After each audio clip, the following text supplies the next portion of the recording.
Welcome, ladies, gentlemen, and everything in between. My name is Righteous. Joining with me is CB the Barbarian. And we got ourselves another Rivals Clash this time. The Heartbreaker Bash. Gonna be four teams competing in a best of one double elimination series to eventually crown a champion for the Heartbreaker Bash. CB, you excited for tonight? I am excited. I already had our first little hiccup on stream, but we'll see if that's the only one. Did start out the stream not muted, so that's a bright side. But I am excited.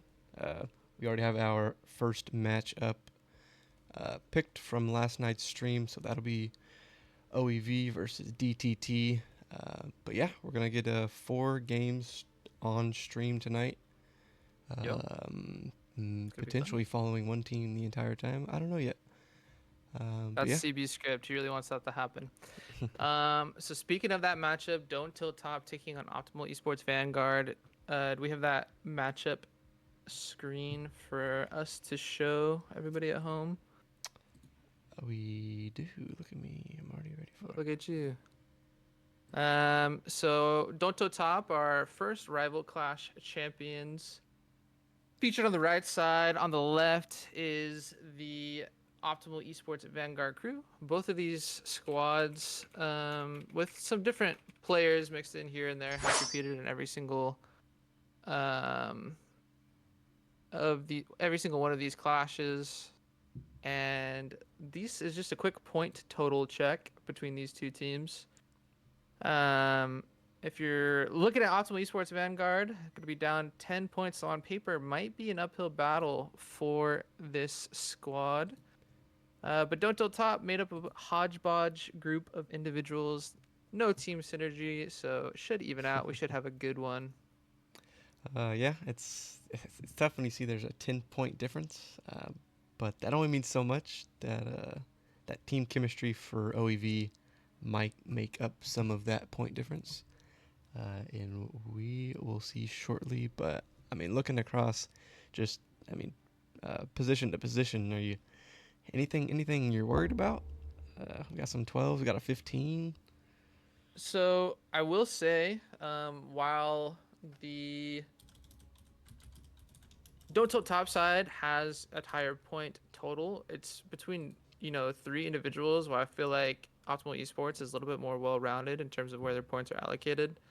The bot lane for Optimal Esports, in my opinion, could be a cause of concern. Nike Dragon has been tearing it up in the LXC, but he will be paired with an off-role support and Death Knight. And then looking at the top side, the top lane matchup is something that I want to watch. Both of these top laners listed as 12 points. My bold prediction is BKs get solo killed at least once during What this the game. hell? So we'll have to see. The only other thing I think might be of note is iGank being 5 points going against Akira. Akira has been a solid laner in all of these rival clashes, and so if Optimal Esports can get the mid push going and get Akira unlocked and on the map, it could cause trouble for the rest of the Don't Tilt Top squad. But we'll have to see how this matchup goes. We're just starting up the lobby, making sure everybody gets in here, and we will hopefully be on the Rift momentarily. Yeah, I'll try to invite some more of the players. I only invited one from OEV. But yeah, I think obviously the 12 versus 12 top lane matchups can be something to watch. We'll see if anybody gets put on tank duty. A little bit of a point discrepancy in the jungle. And then same thing, I guess, 80 carry. Mid as well, not only is a point discrepancy, but Gank is also on his secondary role. Maybe even third role, I'm not for sure. So yeah, we'll see which lane is going to pull more weight. For this matchup, Optimal Esports Vanguard will be on the blue side. Don't Tilt Top will be on the red. And I think, um, the name of the game for these tourneys, because it is double elimination best of one, there's like a couple keys you gotta hit in order to have success in these kinds of things. One is to not get too high or too low. This is the first match, so if you lose, you're not out. So try to keep your head level, even if the game isn't going how you anticipated it. You can always pull off an upset, come back, or just get ready for the next one. The second thing I would say is just like have know your draft priority or your draft scheme for either side of the rift because the sides I think are randomized. If not, I apologize. I'm just giving everybody false information, but Sides are. definitely knowing how to approach each side of the draft would be a plus. And then the third thing, the third little wrench and this whole shindig is Mel is enabled this patch for this class. So you're gonna have to gauge rather quickly whether or not Mel is a must ban or must pick champion. Has been nerfed a couple times since release, so it's not sitting at that like almost 60% win rate. But it is a champion that could be a wild card for those that are not familiar with it. Those are kind of the three things that I'm curious to see how these teams, as they go through this tournament, will approach. Yeah, and we see. Here, I mean, OEV has a team Kim. They've been playing. They played in a few of these. Uh, but yeah, down till top first champion. I don't know if you mentioned that or not. hmm Um, First champion of our tournaments. So we are almost ready for draft. Just waiting for the teams to ready up. I'm hoping for some spicy picks. I'm hoping for at least one game of Mel. I could see it just perma-banned every single game perma just ban every because. time from red. Not only Yeah. because, I mean, I don't think it's super broken anymore. Um, Still very good champ, but nobody has like 100 games on Mel. If that matters. Yeah, I don't know. for those of you that are LTA enjoyers, FlyQuest and C9 did stream their scrims. The last two games of that 5 block, Mel was enabled and first picked on both sides or both times by both sides, and blue side lost both times with Mel. So I don't know if that's a correct indication of the power of the champ, but perhaps it's not a B1 champ, maybe more of like a counter pick. I definitely know like some staples that we've seen in comp for a long time, like Maokai and like Nami, these AoE, Renata, these AoE ults have a hard time dealing with it because Mel could just nullify that ultimate because it's so slow moving and so easy to repel, that it kind of just makes those champs useless. So maybe it's not a B1 champ, but it could be a strong pickup like you were saying. The ready checks are coming through for the draft, however. And so we should have a draft for you We'll go ahead and swap it over, even though it hasn't started yet. I think we got. pretty soon. How's everybody gonna say you're ready? Better There we not go. start. We are in draft. As we mentioned previously, Optimal Esports Vanguard is on blue, banning away the Tom Kench. I can only imagine that's a BK's target ban. Um, I mean, Gonna set up, potential yeah, flex for potential DGT. flex. But I would say that, that top lane matchup that we were so, or at least I'm so interested to see how it's going. I'm gonna try to put Dude Caleb in a position for success. Mel immediately banned away by Don't Tilt Top. They don't want to see it. They don't want anybody to B1 it. That's no fun. No fun indeed. Diana going to be the next ban. An interesting choice. I haven't seen Diana very much as of late, but I guess in the right layer could be a champion that's hard to deal with. I wonder if it's a flex. Like we mentioned, Gank is off roll, a jungle main, so maybe they're thinking that's one of the few champs he might be able to play mid. But I assume it's a double ban. Caitlyn against Traxon. Yeah, Caitlyn, the most played champ by Traxon, at least within that role, going to be banned away. Kindred is going to be the last ban for Optimal Esports Vanguard. And now I'm looking at myself, and feel like I look like a Valentine's Day pirate. I don't have any Valentine's Day stuff, and so I just put on red and white. Bad choice by me. That's okay. That's all I got. I didn't have any heart stuff, which is probably good. Makes sense. First pick, Jinx Okay, in interesting. 15-3. Yeah, so I don't believe Jinx got any direct buffs or nerfs on this patch. With the Caitlyn out, however, it does make sense that if you want to play scaling, the Jinx is a little bit more viable. We'll have to see if DDT responds with like My guess would be like an Ash for Misfortune. Instead, it's gonna be the buffed Twitch. Oof. Interesting. You don't Nike see that very Dragon often. coming out with a spicy pick here in his first Rivals Clash tournament. That's a good one. I think Twitch is rising in priority. I'm not sure about the overall strength of the champion on this new patch right now. As I pull it up, Now we have to go Yumi, right? Twitch Yumi, maybe Twitch Lulu. Um, Kane. The gonna be Kane. Kane locked Is in. it jungle? Is Okay, it mid? who Is knows? it top? Okay, okay. I like what Optimal Esports Ooh. Vanguard is crafting for themselves. Vi, how's it going, Bunny? Just kidding. It's gonna be the Lulu taken away. Don't want that pairing with the Twitch. Of course, Jinx will benefit greatly. Um, Back on that Twitch thing, sitting at about 42 or sorry, 52% win rate. Not the highest pick champion, but whenever Twitch is strong, he feels super strong. So we'll have to see how this champion performs. You wonder if the Vi hover was going to be an actual pick. If DTT will opt to ban it second phase, which is probably a decent ban, even if they didn't hover it. Interesting. Thresh coming out for the Thresh role got swapped Death Knight. I think it is his most played support champion, but when you roll swap, you might be a little nervous. You don't usually lane with the AD. Thresh is kind of a confident pick, but could be a pick that ends up biting you in the butt if not piloted well. I do like what it enables for the DDT squad. Some like soft engage because the hook doesn't actually pull you in, so it's going to be hard for Lulu to punish you with polymorph or anything like that. So it's a good pick. We'll just have to see how Death Knight does. But the rest of the bans are coming through. Mordekaiser banned away from OEV. Alawi, another BK's special, taken off the board Ooh, for time Don't to wake up. Tilt Top. Yeah, BK's Chample getting a little small here. I do like Thresh. Thresh with the buffs 2 days ago. He feels very good right now. Of course, the vibe and kind of expected that to come through. He questioned whether or not OEV is going to go tank duty top or tank duty jungle. Somebody Yeah. has to be able to get to the Twitch. Somebody has to get to the Twitch, has to Or get all, I through guess. a Thresh.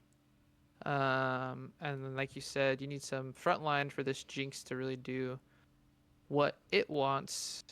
My guess is it's gonna come out of the jungle. But we'll have to see.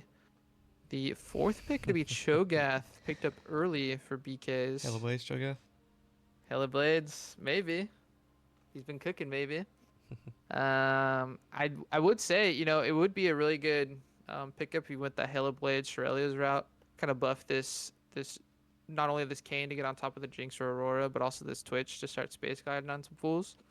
But I don't know if BK is like that.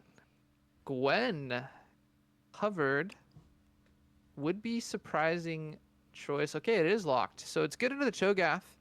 I always get a little bit hesitant when there's double AP solo lanes because it'll make this Cho'Gath have a pretty easy time indexing into MR, but we'll have to see how it goes. Gwen, of course, does do true damage, so it kind of nullifies that a little bit, but still.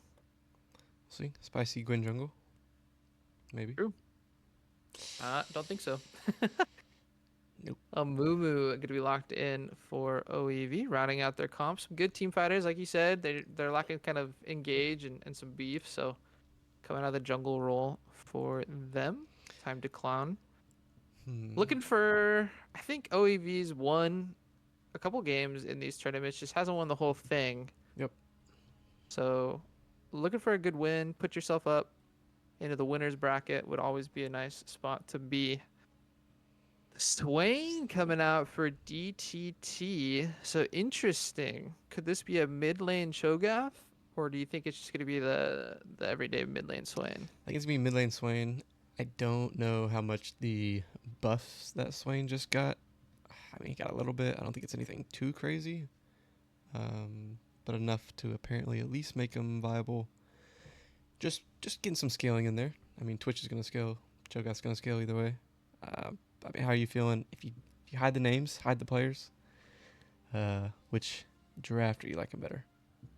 Um, I like the team fight tools from OEV, the ability to buff up the Jinx, the team fighting between the Amumu and the Aurora, and then the side lane pressure that this Gwen should be able to exert, whether on Swain or Cho'Gath.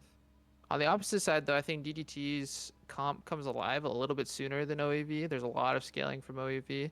So I think the early to mid game is probably DTT favored. And I feel like those kinds of comps have just performed well since the new season has started with all the objectives that are available pretty much from minute 5 on. It seems like there's an objective every 2 minutes or so. So uh, if OEV is going to contest early and often, I expect the fights to go DTT's way.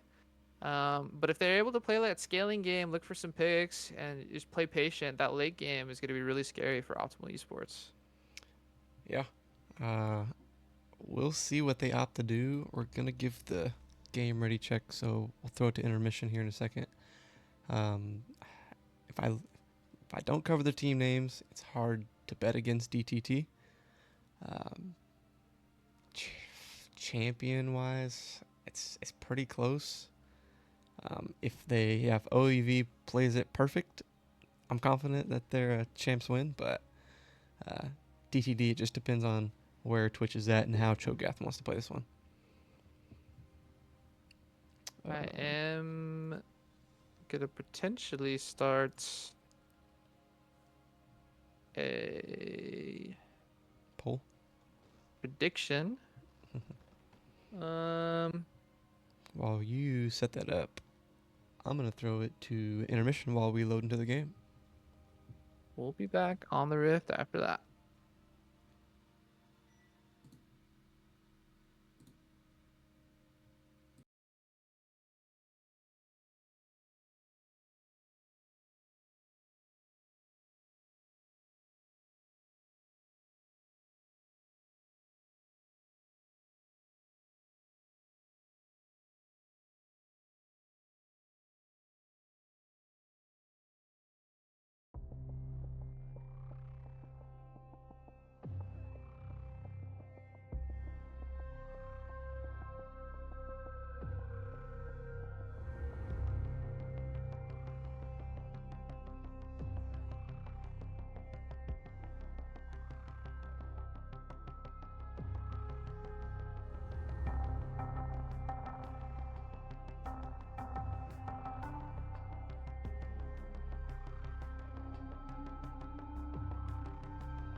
We got ourselves a good old-fashioned brawl on the Rift.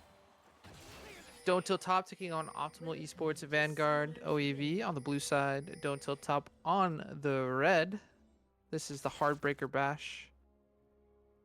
And this is our first game. I don't know. Looking at these two teams, we heard my thoughts about it. CB, you said you can't really take the nameplates off, so it's a Don't Tilt Top preemptive win for you.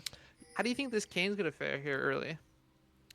Uh, I think he's gonna be all right. I mean, it's tough because Kane. I mean, I like Amumu a lot better champ wise, but I just can't discredit the fact that I mean, anti-faker is a decently higher rank than Time to Clown.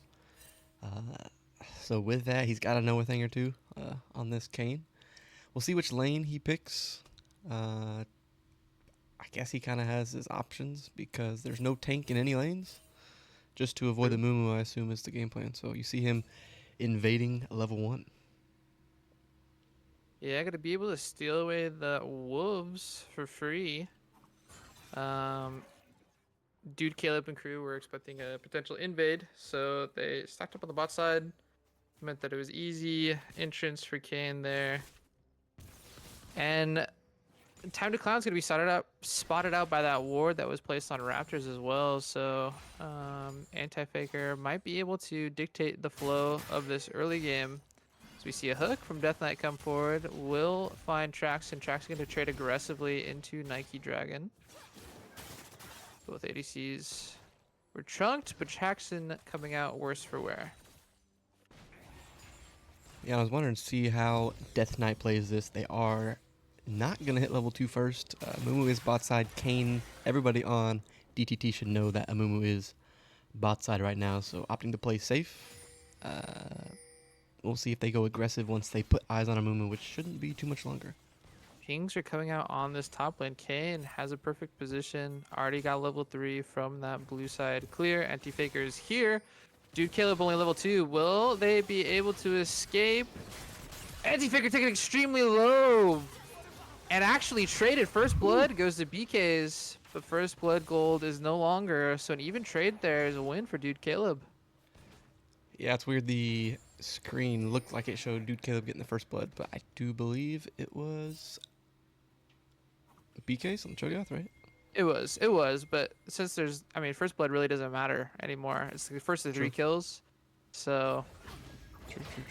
at the end of the day, a trade is definitely a win. Oh, the flash forward from Tide to Clown, forcing out the flash from iGank, who has been struggling into this Aurora so far. Might only get worse without that summoner spell. And I got a little nice surprise for this this rift. Looking a little Valentine-y, little springtime action. Little Spirit Blossomy. A little Spirit Blossomy. Looks nice. Yeah, nice and clean. Ira. Oh, taking gank extremely low, flashing forward. That's another kill for Optimal Esports. Yeah, just a little bit too low, no flash. You know Akira's gonna go for it.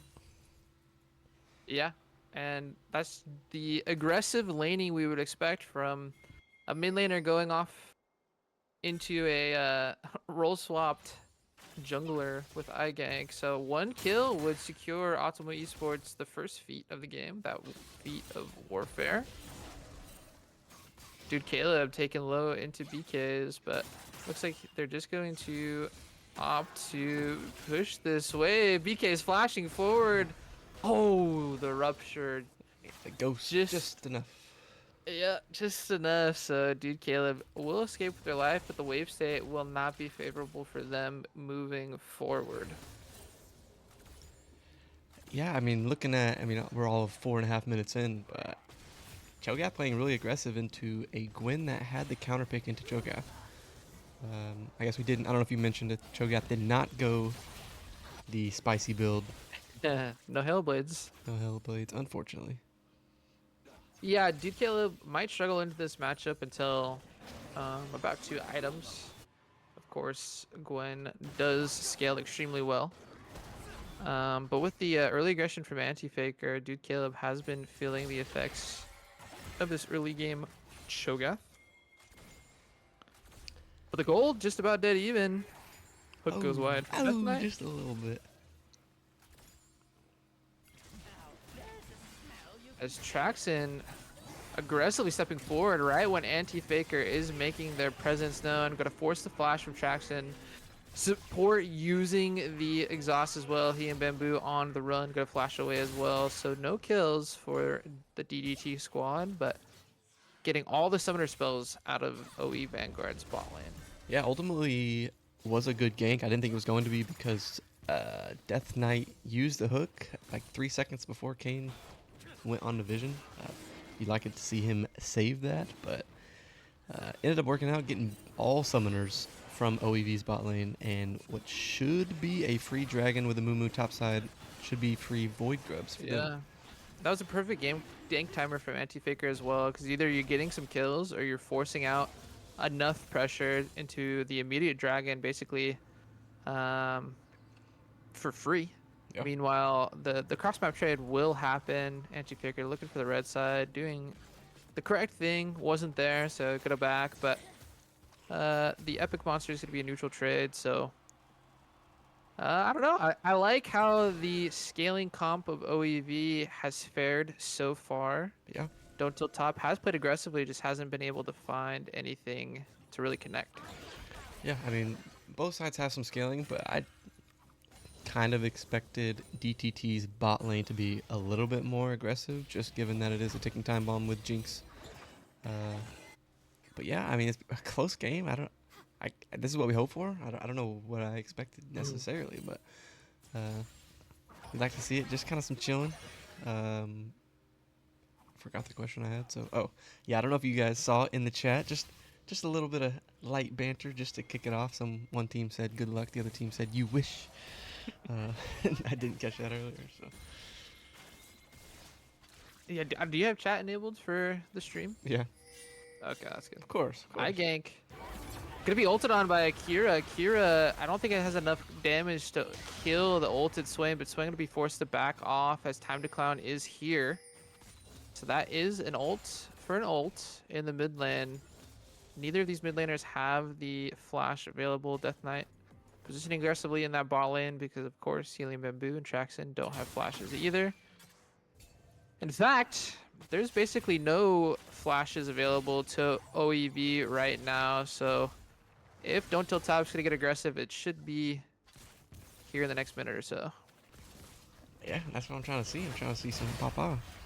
Oh, there you go, Akira. Akira. Anti-Faker going on to Akira Manai, but no play there. The flash as well was interesting. Helium Bamboo, meanwhile, just caught out by a great hook from Death Knight. That's an easy kill. Yeah, no flashes still.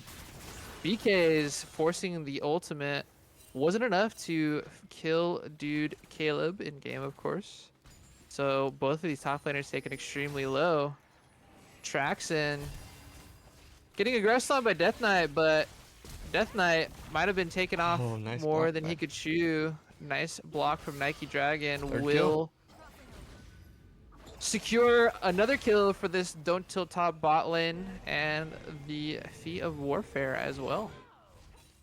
Yeah, so the first mark for red side. Get the warfare for the feats, so halfway there. Yeah, interesting. This comp coming a little bit alive lately with Don't Tilt Top. I did say expect for them to be aggressive, and on cue they starting to try to make some plays. So they have secured themselves a slight gold lead. Dragon going to be coming up in a minute 50. But now that most of the summoner spells should be back for OE Vanguard, I don't know, do you feel like OEV can really contest this dragon if all, the sums and ults are up? If it's, we're assuming it's a 4v4. Their flashes are getting close. I don't know the timers. Oh, there it is. Flashes are gonna be close. I think they could if they played it perfectly. They might just opt to go for 6 grubs. I don't know. It might be a grub fight actually. I don't know if you want Cho'Gath to get any grubs. So Well, the first 3 were already secured by OEV, so they don't necessarily have to contest those. Dude Caleb is trading aggressively into BK's. Time to Clown is on the way. The Q comes forward, does find the mark. BK's stunned up by the bandage toss. That's an easy kill for Dude Caleb and Time to Clown. Yeah, and bad timing with the grubs spawning. We'll Oh, see. Death Knight is here with eye gank though. Time to Clown does have the ultimate. Will find both members of Don't Tilt Top. DK taken extremely low. Doesn't have the flash. The ultimate from Traxon will find the kill. That's a kill for Jinx from the mid lane. Lulu ult used in response after seeing anti-faker, but this should be 6 grubs for OE Vanguard. We do have a pause. I want to throw it back to us. We've learned some things. Sure. Oh, Oh, just kidding. just kidding. They heard us. They heard us. Dude Caleb doesn't have the ultimate. No ghost available. BK is TPing right back on the map. Oh, the rupture just a little bit short. The flash forward for BK's. BK's a little bit of a frustration play there. As the rest of OE Vanguard is there to back Dude Caleb up. Should be the grubs, but a little contests coming forward with Kane and Swain as we await the spectator delay. Kane They're could gonna have probably fight looked to steal away one, but Awesome. no, they're just willing to give up the 6 grubs. Okay, yeah, they're gonna rush the dragon. See, it's gonna be a tough one with it being the Hex Tech Dragon. Amumu Yeah. looking like he's gonna run there. Gonna opt to back. Should be a free dragon. Twitch will probably go over. Yeah, So splitting objectives. I will say for OE Vanguard, the ability to basically secure, well, not basically, they did secure all the grubs, means this Gwen is going to be a menace on the side lane, threatening to split push. And giving up 2 dragons isn't the worst thing in the world for a scaling comp, right? Because once you get the like 1.5, 2 item mark, they'll be able to take these team fights a little bit better around this dragon. And so, honestly, I feel like all the tools that are needed for Optimal Esports to play a clean game here are available to them. It's just going to come up to execution. Yeah, I mean it's in their hands. It feels like. I mean, obviously it's tied in gold, tied in objectives. Just feels like if they keep playing this way, it should be chilling going into the late game. But we'll see. We'll see if Akira wants to step up here and risk it. Having to Time to watch them Clown get plates. is walking down, but anti-faker on this Kane will be there as well. Kane still hasn't been able to find the form transformation quite yet, so expect for the Kane to try to still be aggressive and get some of these orbs he needs to make something happen. The stun from a Death Knight. Did not want to take it. Oh. Yeah, I don't know if they have enough damage to really dive an Aurora, right? Because Aurora can ult, then go invisible. And Mumu use all the also movement. wasn't Yeah. up, but they don't know that. So we'll have to see. Dude Caleb and BKs have been trading aggressively in this top lane. Dude Caleb does have the ultimate available though. BK is using all the cooldowns. Will be forced to back off. iGank doesn't have any mana here. I'm not sure what happened, but gonna have to take kind of a bad back. Should be some chip damage into this mid lane. The next epic will secure. Oh, the pack was stopped. Traxon. It looked like he used the ultimate and then the W. So Swain gonna be kind of useless if a fight breaks out here. Anti-Faker is here. Traxon with a great flash, avoiding the E from Death Knight. The move with a 2-man ultimate. Anti-Faker forced to flash out. Death Knight left on his lonesome, and that's gonna be an easy kill for Traxon. Nike Dragon gonna be queued by Mumu. Time to Clown on this mummy is doing so much work. And that's a great win for OEV. Yeah, almost even worse. Swain's gonna get out with just a little bit of life, and Jinx picked up one or both. One. I don't know. One kill. Got me mid-drink. No, you're good. OEV. I mean, playing this early into the mid game. I mean, kind of how you want it to, right? You got Dude Caleb, who's one of your strongest players, doing very well. 6 grubs, and then your bot lane just had to chill, and that's exactly what they did. And Jinx is scaling. Meanwhile, this Kane, I imagine that he's gonna get his form, but if he's not, having a gray Kane, as some might say, or formless Kane at 15 minutes isn't gonna feel the greatest. for Anti-Faker and Don't Tilt Top. And it looks like he still doesn't have it. We do not have. So still just one.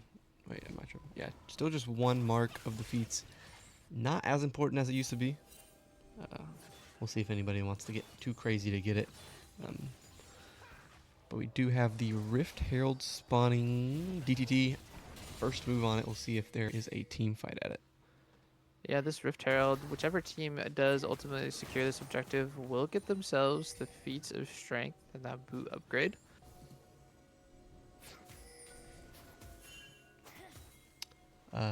Just quick side note news to report. It is apparently Slavir pulled out game 1 over the reigning champs Fools 5. Okay. Per sources. So Fool 5 is going to be moving down into the elimination bracket and will face the loser of this game. This game's really, really close. Time to Clown might get caught out here. Nope. Death Knight. Not able to find the pull. Neither is iGank. That is first tower, so Feats of Warfare secured without this objective take. Or sorry, Feats of Strength. It's a great W from Dude Caleb. Means that Death Knight won't have the Q. This is an aggressive TP. But it looks like there's not going to be a punish from OEV. The Rupture. A great four-man ultimate. This is a great fight from OEV. The CC. The AoE. Helium Bamboo. Traction just free hitting on the backline. And that's an ace for OEV. Damn. That was a really nice fight from OEV. A nice bait into the ults from Time to Clown. And while OEV did lose 2 members, that's a huge win for this scaling comp. Yeah, that's a tough one if you're DTT. Just the hole wasn't very deep, and now you're getting pretty close to 6 feet. Jinx with a 4-1-3. It just feels like OEV clearly in the driver's seat. If they just play their game like they've been playing, it should be just a clean game. Clean win. Yeah, I mean, having about a 1,500 gold lead here at the 17.5 minute mark is a huge win for a comp that will scale incredibly well with Jinx, Aurora, and Gwen. This is Soul Point for Don't Tilt Top. Going to be uncontested once again. And honestly, a Chemtech Drake, a Chemtech Solo wouldn't be the end of the world to give for OEV if they're really just trying to play for the Elder. Uh-oh, Helium Bamboo. Walking forward, but the Q goes wide from Death Knight. The pull from iGank doesn't miss, however, and that's a don't need a kill to Nike Dragon, who quietly 3-1-2 on this Twitch could get going here in these later team fights as well. Yeah, it should be. I don't know who got the first tower. Yeah, that's so Feats of Strength has been secured by Don't Tilt Top. They got the first tower, so they didn't even need another objective. They got all first 3, didn't they? Yeah.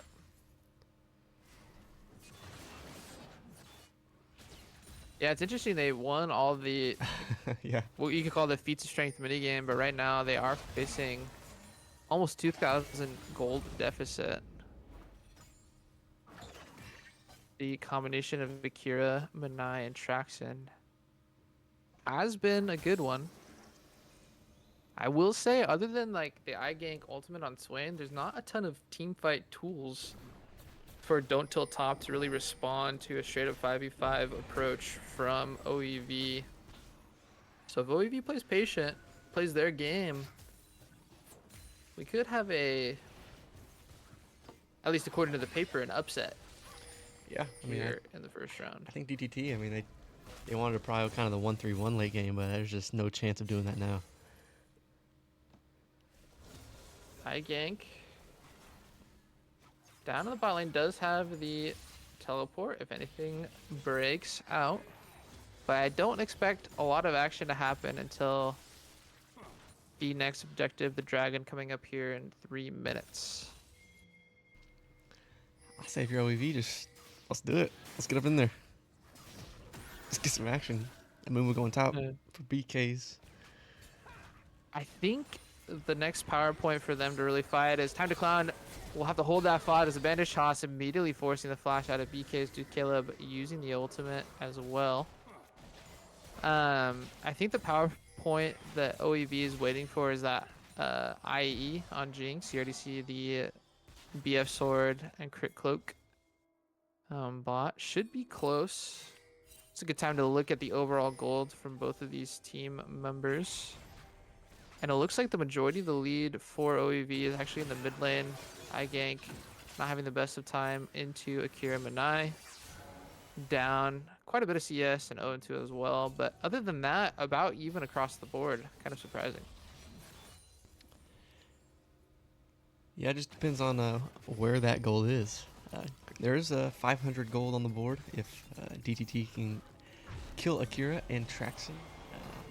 But how they're playing, I think that's going to be pretty tough. You got the between the Amumu ult and the Lulu ult. Interesting choice. BK is using the teleport to get down onto the bot side, responding to the pressure from Akira. That does mean OEV has the teleport advantage if they want to play around this Otacon. Yeah, we'll see. It doesn't. The feats of strength is no indication of who seems to be in control of this game. Atacon, of course, is sometimes a bait to start it at least. Yeah, so we'll see if happens. I've been watching a lot of like podcasts and pro stuff, and it's kind of agreed upon that you can't start this objective if all 10 members are up. It is not an objective that you like try to force a fight at because of that MR and armor shred. And so you really gotta make a fight happen before. A lot of the pros kind of use it as like a you win a fight, you get Otacon, and then go Baron kind of thing. So they wait till that 25-minute mark. Makes sense. But if the catch happens from OEV, I expect them to be able to get it relatively quickly with all the damage they do have. Death Knight, the Q went wide. A great response. Helium Bamboo! Helium Bamboo! Whew. Not sure what was going on in the mind of the Lulu. I think they were just seeing purple as... Yeah, Don't Tilt Top is taking the fight to OEV. A great flash hook from Death Knight. Time to Clown going back into the enemy team is not where that mummy wanted to go. And that's going to be another kill. So 2 quick kills. I will say Gank did go down in the fray, but Akira going to be knocked up by that rupture from BKs as well. And so we see the power of the pick. We were just talking about how OEV is probably favored in the 5v5 team fight. And so Don't Tilt Top said, hey, let's just not do that. Let's take matters in our own hands and force a fight with numbers advantage. Yeah, I mean, Thresh with the pick potential. Obviously, he took a lot of damage by missing his hook in mid lane, but then Lulu kind of caught out in no man's land. Free kill for Twitch. Sets up 3 kills right there. A lot closer game now. 2 kills, yeah. Nike Dragon is taken low. Will Q away, but that is an uncontested soul for Don't Tilt Top. And now the question is, how come the Gwen hasn't been able to do more on the side lanes with those 6 scrubs? With, 2 items completed, you would expect this Gwen to really wreak havoc, but it just hasn't really happened. There's still some time. Both of those first towers are down. I guess it's still tough, even if Cho'Gath in the lane with you, with his build, with a decent CS lead. It's not just free pickings walk up to a tower. Granted, Cho'Gath was at that bot fight. So I don't know. Yeah, it feels... I mean, DTT's up gold, up objectives. Ooh, the ultimate comes out from Nike Dragon, forcing the ultimate from the Lulu. But Nike Dragon caught out by Time to Clown. That's an easy kill for Traxon. Meanwhile, on the top side of the map, Gwen just taken out immediately. But that's a 2-for-1 in favor of OEV. And it looks like they might just force it down the mid lane and secure themselves a tier 2 tower. Yeah, Cho'Gath's going to have to back. I mean, Swain's pushing for him. He's 0-3. He's doing what he can to contribute. So, good on him. I don't think this base race is going to pan out for DTT. Anti-Faker is here, does have the ultimate available, will find the mark with Helium Bamboo, but not enough damage. It is a tier 2 for the bottom lane as well. Anti-Faker doing a ton of work, forcing the flash out of traction. The E coming forward from the Lulu, not enough to save the Jinx's life. Anti-Faker going 1-for-1, but that was a shutdown secured for OEV. Yeah, kill for kill and a shutdown. It did cost a flash, so almost even, we'll say. Atacon on the board, Baron on the board. I feel like those are the fights that's going to decide the game. It just feels super close right now. We'll say momentum has shifted. It was all OEV there in the early game. Was able to take winning fights and then find some objective trades. But since then, DTT has definitely closed the gap. Otacon started by Nike Dragon. Nike Dragon going to take extremely low. Kind of an interesting choice from a Don't Tilt top. I don't expect them to stay around now that Twitch is practically dead. But that does give an opportunity for OEV to potentially start this buff. Doesn't look like it. Maybe the Baron. I will say there's a lot of red vision around this objective, so plenty of TP opportunities for Don't Tilt Top to get back onto the map behind enemy lines. But it looks like neither of these teams really wants to pull the trigger. Instead, OEV try to find some vision of their own on the red side of Don't Tilt Top.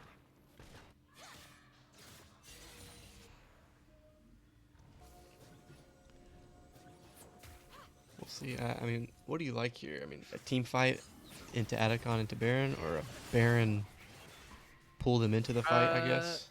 Yeah, if you're gonna try to force a fight, I think you start the Baron and pull the enemy team in that way. And then if you win that fight, you go straight into Otacon because it's easier to kind of secure when everyone's down. If you still have time after that, look for a Baron. But if not, you just back, spend your gold, and then look for that Baron buff. 2 minutes till the Elder as well, though. So the Everything's gonna be on the board. decisions, yeah, the decisions these teams make will be important because there's gonna be a lot of tight windows coming up here. Yeah, it feels like OEV still has the better 5v5 team fight, but DTT is out macroing them a little bit in this late game. I mean, Cho'Gath's been Yeah, free chilling there for a bit. I really thought the Gwen would be the sideline menace. Gonna be forcing the fight into BK's fight. I don't know if this Gwen has enough damage. The rupture does go wide, however, and dude Caleb sticking down this health bar from BK's doesn't have the ultimate available, but BK's, that's a big chomp. That's an easy kill. And that's Otacon started up for Don't Tilt Top as well. OEV BK's has to make a decision. and look for TP. Otacon started, but flashing forward is time to clown, finding multiple members of the OEV squad. Akira Manai into the thick of it, gonna find, no, Death Knight doesn't go down. Nike Dragon was able to get a triple kill. And a fight that OEV took with a numbers advantage, or sorry, even numbers, ultimately is a huge win for Don't Tilt Top. Yeah, it's kind of surprising. Granted, Twitch is strong. Swain ult's always going to be strong regardless if he has 0 kills. And Is that just Cho'Gath, I game? mean, is just... it feels like it could be. I mean, this That's dragon will go what it down. goes. Nike Dragon gonna be taken What's the low. call? Dude, What's the Caleb is call? really the only one here. It looks like Nike Dragon and BKs are just going to force the issue. An easy kill for Anti-Faker. TP's coming through. Nike Dragon will withdraw, but the damage is done, and I think this game is going Don't Tilt Top's way. Optimal Esports doing everything right in the early game, but faltering in the mid, and we will see them next in the elimination match. Wow. Yeah. Optimal Esports, it just felt like they had the game the first 15 minutes. And then just one bad kind of jungle fight, Lulu getting caught mid into a jungle fight. DTT took that momentum and didn't really seem to slow down. Yeah, Optimal Esports was trying to play that scaling game. It looked like it was going so effectively, and then Dota Top, I guess, learning from their mistakes on the fly, kind of forcing the issue, looking for some picks, getting some more gold in their pocket. BK's became the unkillable menace on the sides. I don't know if Dude Caleb was overgrouping or what, but the team with 6 scrubs wasn't able to get any pressure on the map. And then that was it. Don't till top with a resounding game 1 win. Yeah. Next time you'll see us, we'll be prepping for our elimination match between OEV and Foolish 5. Fools 5, sorry, not Foolish 5. Fools 5. And we will be back after a quick break.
Welcome back, everybody.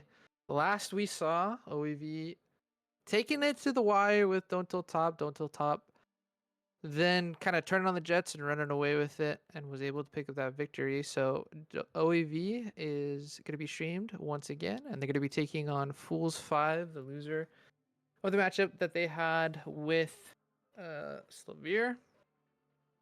We are getting this lobby going. We You're not in this time? You have the green dot this time.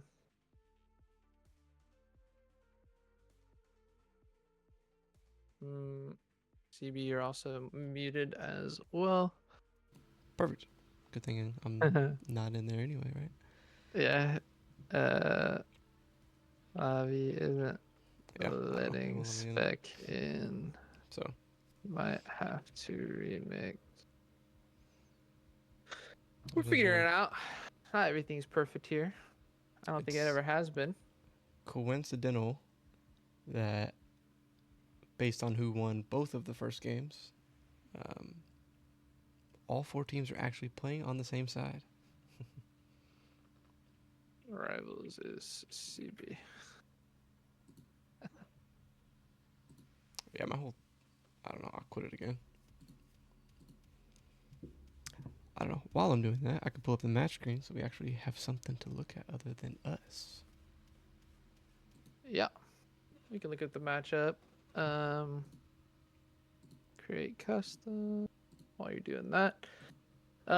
So looking at the matchup, OEV going to be on blue side once again. Fools 5 on the red side. Kind of interesting. The point totals, pretty even except for the top lane for Fools, and then of course, you guys saw OEV last time. Going to be 10-point gap, but I was impressed with how way OEV approached the early game of their last matchup, I should say.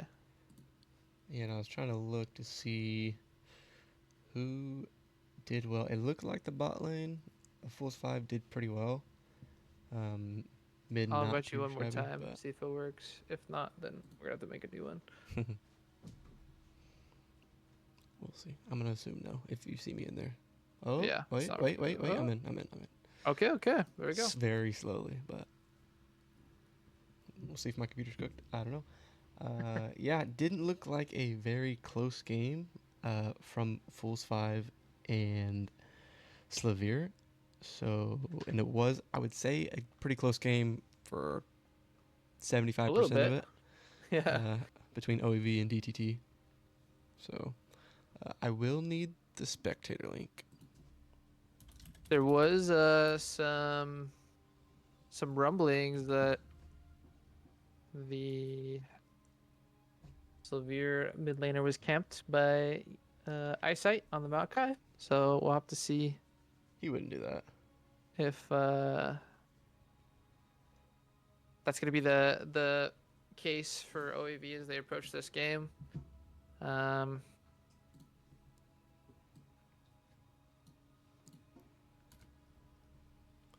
We'll throw it over to draft. We should be getting pretty close. yep. Broad R as well. Sorry, trying to do some back end stuff. But we should be ready. Yeah, so loser of this is out with a quick 0-2. We have a team that has played in both of them, has not won, versus the team that won the last one. So Yeah. we'll see both teams on their back foot. Lose and go home, win and claw your way for a potential championship. And those are the bans right off the board. Victor, Viego, and Lux taken away from Fools 5. Response, Skarner, Gwen, and Aurora. So two champions we saw in the last match with OEV going to be taken off, as well as that Skarner. Interesting. So OEV opting to stay on blue. The handshake was offered to switch sides since both of these squads played on these respective sides last game. Didn't end up happening, and the OEV squad gonna take Jinx B1 once again. I I mean, will yeah. say, the Jinx, I mean, did all the right things. It just kind of fell apart there towards the end. The Mel, there you go. Oh, yeah. Finally get to see it. I assume it'll be mid, but could go support. I guess you could go top. You can always send a mage to the top lane, but There's been assume mid lane. rumors circulating around that Mel top would be really good because of the range that she has, that minion execute. In pro Mhm. play, because of the lane swaps, it's really hard to dive somebody that just nullifies all the damage Mm. and potential CC. But I don't expect a lane swap to come out here in this matchup. The Diana that was banned away from OEV last game was left on the board and it is taken. So a nice team fight ultimate for them. I think they banned it last game, right? OEV banned it. So opting to Oh yeah, pick OEV it. did ban it. Interesting. Soraka hovered and locked. Okay, I'm a big Soraka fan. I think it's a champion that performs pretty well every time it's picked in comp. It's just never picked in comp because I don't know. A little bit weaker in lane, especially against stuff like the Nautilus, any of those hook champs, the Blitz. But we'll have to see what the Fool's 5 Mm, response is. It's going to be the Amumu taken. nice. We do know So Amumu is good into Mel, uh, so I assume if they weren't gonna pick it, they would probably have banned it. Uh, I feel yeah, like so Amumu did pretty well last game. I have a question for you. You probably don't know the answer, I but know the answer. the Q comes forward from Amumu, and Mel just assumes that he's gonna ult. If she uses the W and the ult comes through, does she just stun the enemy team instead? What you just So do say to me? you, Mel so does if not take Amumu, Amumu ult, if that's what you just asked me. yeah, so Mel can't reflect Amumu ult, is what I'm saying, or can she? It's not a no. I don't think so. I don't think so. Anyways, Because then the that'd be Q would sick. be kind of irrelevant in that equation. But I think it's just it would take the Q. She would not take the damage from the Amumu. Oh, because she CC'd from the Q, she can't do the W for the ultimate. Anyways, regardless, the last of the bans have come through. OEV banning away Urgot and Syndra, and Fools 5 taking away some top lane champs and Dr. Mundo and Mordekaiser. So a little bit of a top lane pinch from Fools 5. Gonna try to make Dude Caleb uncomfortable from that graphic we showed you before the draft. There is a little bit of a points gap between these two top laners. So trying to make it as comfortable as they can for Mandalorian. And dude, Caleb having to play against Cho'Gath in back-to-back games. We'll see if Mandalorian goes the Halo Blades build. But no Gwen to pick into Cho'Gath this time. We're gonna see Ornn into it instead. Yeah, I like the Ornn pick. Depending on how they use the brittle, that W, you can definitely avoid the Cho'Gath Q very easily. Ornn kind of a tank buster in his own right with the true damage from that as well. Lots of CC for a team fight. Combined with the Diana, it could be a threat to the backline. Caitlyn not the most mobile of AD carries, and Vi gonna round out this comp. So that's a mid lane Diana coming out from Hmm. OEV. Okay. I Okay. wonder how the matchup is into Mel. I mean, they did pick it in response to what they thought Yeah. was going to be a mid lane Mel, but Jace hover, that could be a support Mel, Yeah. a CB Yeah. special. It's fun. It's fun anytime as a support you get to play the fun champs that do some damage. Okay, so Not to say it unless it's couldn't be. a Yeah. support Flex. Cho'Gath or something, um, Could be. Fools 5 has readied up. This is the opportunity for Optimal Esports to ask where these champs are going. If they don't, oh, there you go. Never mind. Fools 5, being a gentleman organization, it will be Cho, Top, and Mel support. So mid lane Jace. Interesting stuff. Yeah. Like, Didn't Jace just get nerfed? Or just I guess just one build. I think it was just jank. The Jace tank got nerfed. Um, so we'll see. Looking at these two comps though, you're always a fan of like nameplates off. What do you got going into this matchup just based off of the compositions alone? So you got the poke lane boss, you got range. It's pretty close, pretty close. Pretty close. I will say I'm a fan of ease of execution. I think OEV's comp is a lot easier to execute. You're looking for a team fight combo between Ornn and Diana and Vi really going onto that back line. It will be up to the Mel to try to mirror some of that CC away. Fools 5, they have a comp that if they get ahead can really steamroll a game, but um, I don't know. I feel like OEV's comp's easier to play, if that makes sense. I'd agree. I'd agree. I think I would pick FFs just because have some bias towards having an Amumu and having an Aurel, a Mel, and a Cho'Gath on your team. Big fan of all of those champs. Soraka, like you mentioned, I like the champ also, but it feels like you just A don't little see it scary. enough for it to be a super great champ right now. Yeah, I mean, the one good thing that I see with Soraka is if the Soraka is not being the one being picked, can put the silence under the Amumu when Amumu goes in, and that's a lot of the team fight pressure gone from Fools 5, right? That's their AoE team fighter, like that engage that they're looking for. They're gonna have to really play that well if that's gonna be the case, because I don't see a lot of for as much engage as OEV has, there's not a lot of like peel or response from what the Amumu is trying to deal, right? There's not a lot of, oh crap, let's get out of here, mechanics going on. Yeah. While we wait for these teams to lock in, CB, you want to do your shout outs real quick before we get into a break? Quick might be an overstatement. Speed on these. But yeah, so much appreciated to Spooks Live, Synthetic Mommy, Misery Esports, VV Sal, Cookie Neighbor. Nabber. But yeah, go ahead. I got the tough names, man. Adu Foof. Adu Foof, that's what it is, yeah. Junk Seisuki, John WFU, and Donatello, all for the follows, and double appreciation for Synthetic Mommy for the sub. Sorry we did not catch you guys live, just some stuff going on, but Yeah, we do appreciate like a it. game. But But we always circle we back. got the spectator delay. We'll be back on the Rift after a quick break.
Welcome back, everybody, to Rivals Heartbreaker Bash. This is the elimination match following the first round of games.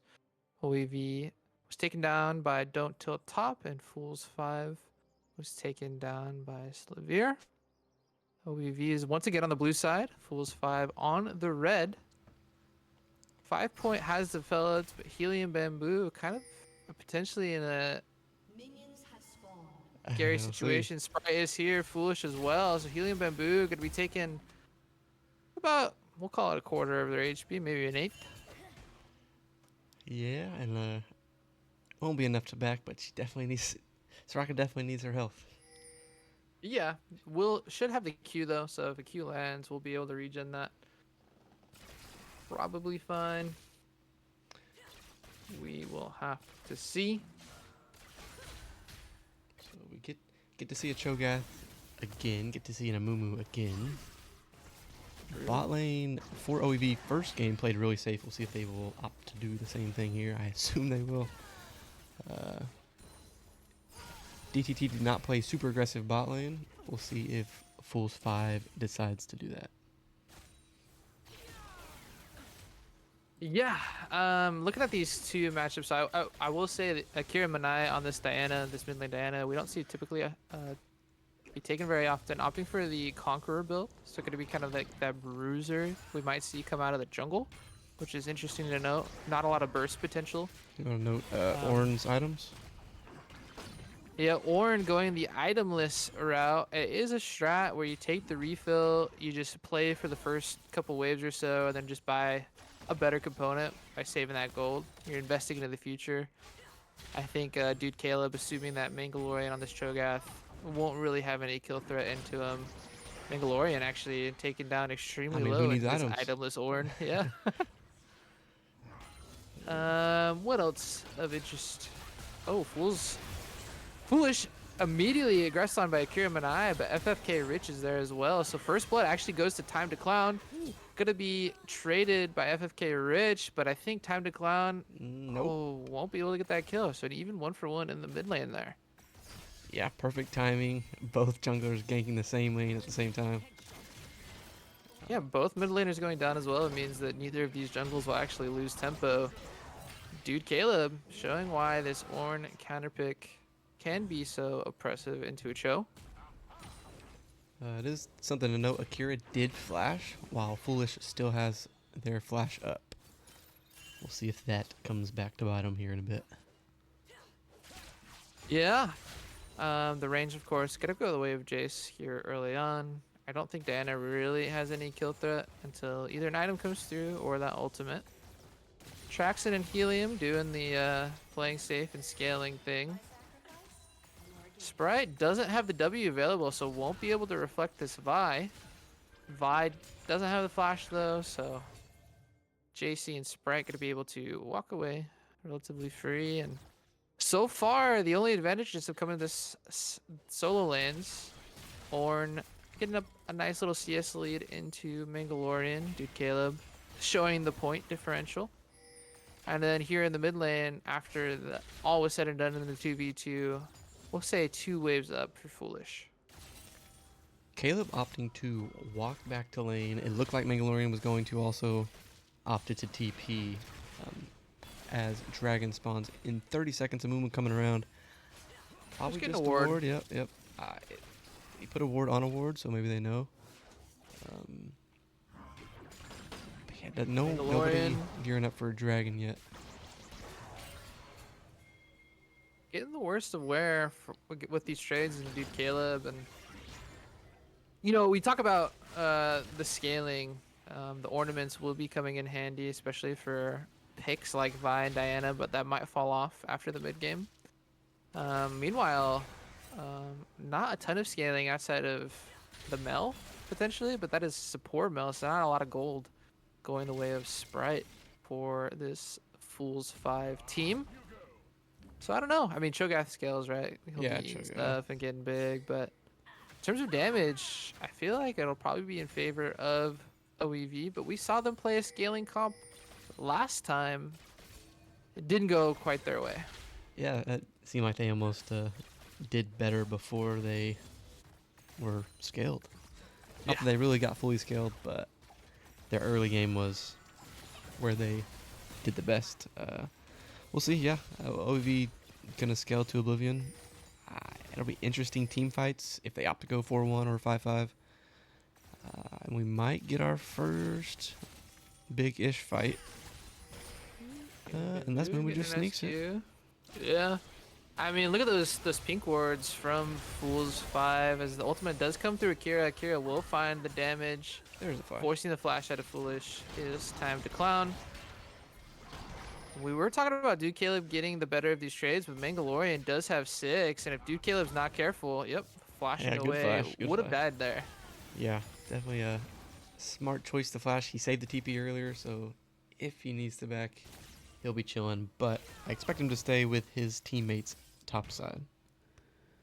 Oh, Mango. As some of you might know, I'm happily retired from playing from League. I've never seen Mel played before outside of those scrims as Mandalorian. The bushwhack. Nice little playing the vision action. Yeah. So I don't know what this champ does other than it looks like just poke. Yeah, from a support standpoint, just some poke action. I mean, you had the CC and whatnot, but ooh, Rue coming through Helium Bamboo on that silence of Rue. Gonna be followed by Misery JC. JC, of course, won the last Rivals Clash on this Kaylin. We know how scary JC could be on this champion. Yeah, and we see Mel using her 1cc ability worked out. Caitlyn didn't get a trap down. I think that would have been a kill if so. One thing about Mel, she uses a ton of mana. Just like Elise. Fun fact, as I've been playing a bunch of Elise support. Mel at almost 0 mana, so the poking should slow down a little bit. One dragon to 3 grubs. Similar to what we saw last game, just the junglers avoiding each other. Ooh, Misery JC gonna be rooted up by that silence from Helium Bamboo. Does have the ultimate available, so if any more poke comes through, Traxon or Helium would be in danger. Ooh, Helium Bamboo taking another Q. The W forcing the flash from JC, trying to get that unpowered auto. Didn't go through. And now Vi's there in the bot lane. Meanwhile, in mid, heavy trades coming as well. But cutting back down to this Vi. The Vi does have the ultimate. Will find its mark onto JC. The ultimate from Traxon will land as well. The Q will knock up both members. And JC does go down. I was worried that they weren't going to be able to get that kill. Oh, great flash from Time to Clown. Forcing the flash from Sprite as well. Q just a little bit outside. But does that matter? What's the... Cancel 3 autos. Cancel autos looks like Sprite's Sprite's gonna be able to live. Meanwhile, Kumanai gets the solo bolo in mid lane, and that's the feat of warfare picked up for OEV. Oh man, Time to Clown with the triple hezzy. Did not want a free other kill. It happens. It happens. Got a little nervous. FFK Rich does know that Time to Clown used a lot down in the bot lane. It does have the ultimate. That should be an easy catch out and a shutdown for the Mummy. Nice little pathing there from FFK Rich. Yeah, 2 kills on both junglers. No kills for any 80 carries. And a nice bush cheese. Oh, Curious here with Helium Bamboo now. The silence does come through. Won't root. Forcing the flash. Amumu should be able to get away. Nice chunk of the health bar, and with no objectives up, shouldn't really matter, but that flash engage not going to be able to be possible the next objective fight. Uh-oh, Helium Bamboo. Didn't see Rich and Sprite actually stuck around. Sprite using what I can only assume is the ultimate. Yeah, execute ult. And getting that kill. The Q reflected by Sprite, and so Kira and Time to Clown were actually baited into a little bit of an engage there. Foolish is here. The empowered Q does land. Mandalorian forced to flash out. Dude Caleb does not have enough mana to use the ultimate there. And so when all is said and done, a little over 1,000 gold lead. We'll call it 1,500 for Fools 5. Yeah, they just feel stronger. Not that we've really seen a team fight, but you see some of the CS differences excluding top lane. Uh, and now if you're OEV, you just kind of pump the brakes and say, guys, we scale. What are we doing? But Yeah, fights left and right this game, which we like to see as spectators. we do. Void grubs have spawned, and I don't believe that OEV will be able to get that 6 grub mark as multiple members of Fools 5 are there. So it's going to be a 3v3 no Void Might game. Now Akira, despite being down CS, does have the Lich Bane completed and already got that solo bellow once onto Foolish, so the Diana pick looking pretty strong in the actual 1v1. Unfortunate that they have been able to get the better of them in the CS department, but we'll have to see how this Diana approaches team fights, because like you said, we haven't seen a 5v5, and I feel like this is a gut feeling that it's a little bit easier to execute for OEV. It's just going to be a matter of can they actually make it happen. As Time to Clown looking for potential dive, but Sprite is here, so OEV will back off. Yeah, Fools 5 has the poke before team fight option. We'll see if they do that this here at the drag. Vi's gonna back, so it might just be a free dragon for Fools 5. There's no TP on the Cho'Gath. There is on the Ornn, but I don't think you opt to TP down for one Cloud Drake. I will say though, OEV didn't secure any dragons in their previous match, and so it might be concerning if this team just doesn't show the ability to actually get that objective. They do have the TP advantage, so they could potentially force something. Vi will spot out that this dragon has been started. Vi looking aggressive, but they just don't seem comfortable around this objective. Yeah, I think their bot lane really just wants to chill just a little bit longer. So it looks like a good call off, no forced fight, 2v4, which I think is fine. I mean, in last game they were playing the Elder strat, obviously, just fast tracking the Elder spawning, so they didn't need any dragons. Yeah, Granted, true. they didn't win the game, so maybe, I don't know. I will say the gold lead not insurmountable for Optimal Esports. We've talked about the scaling before. Sprite gets a nice little back stoppage. That's what we call a greedy back. What is that? Rivals.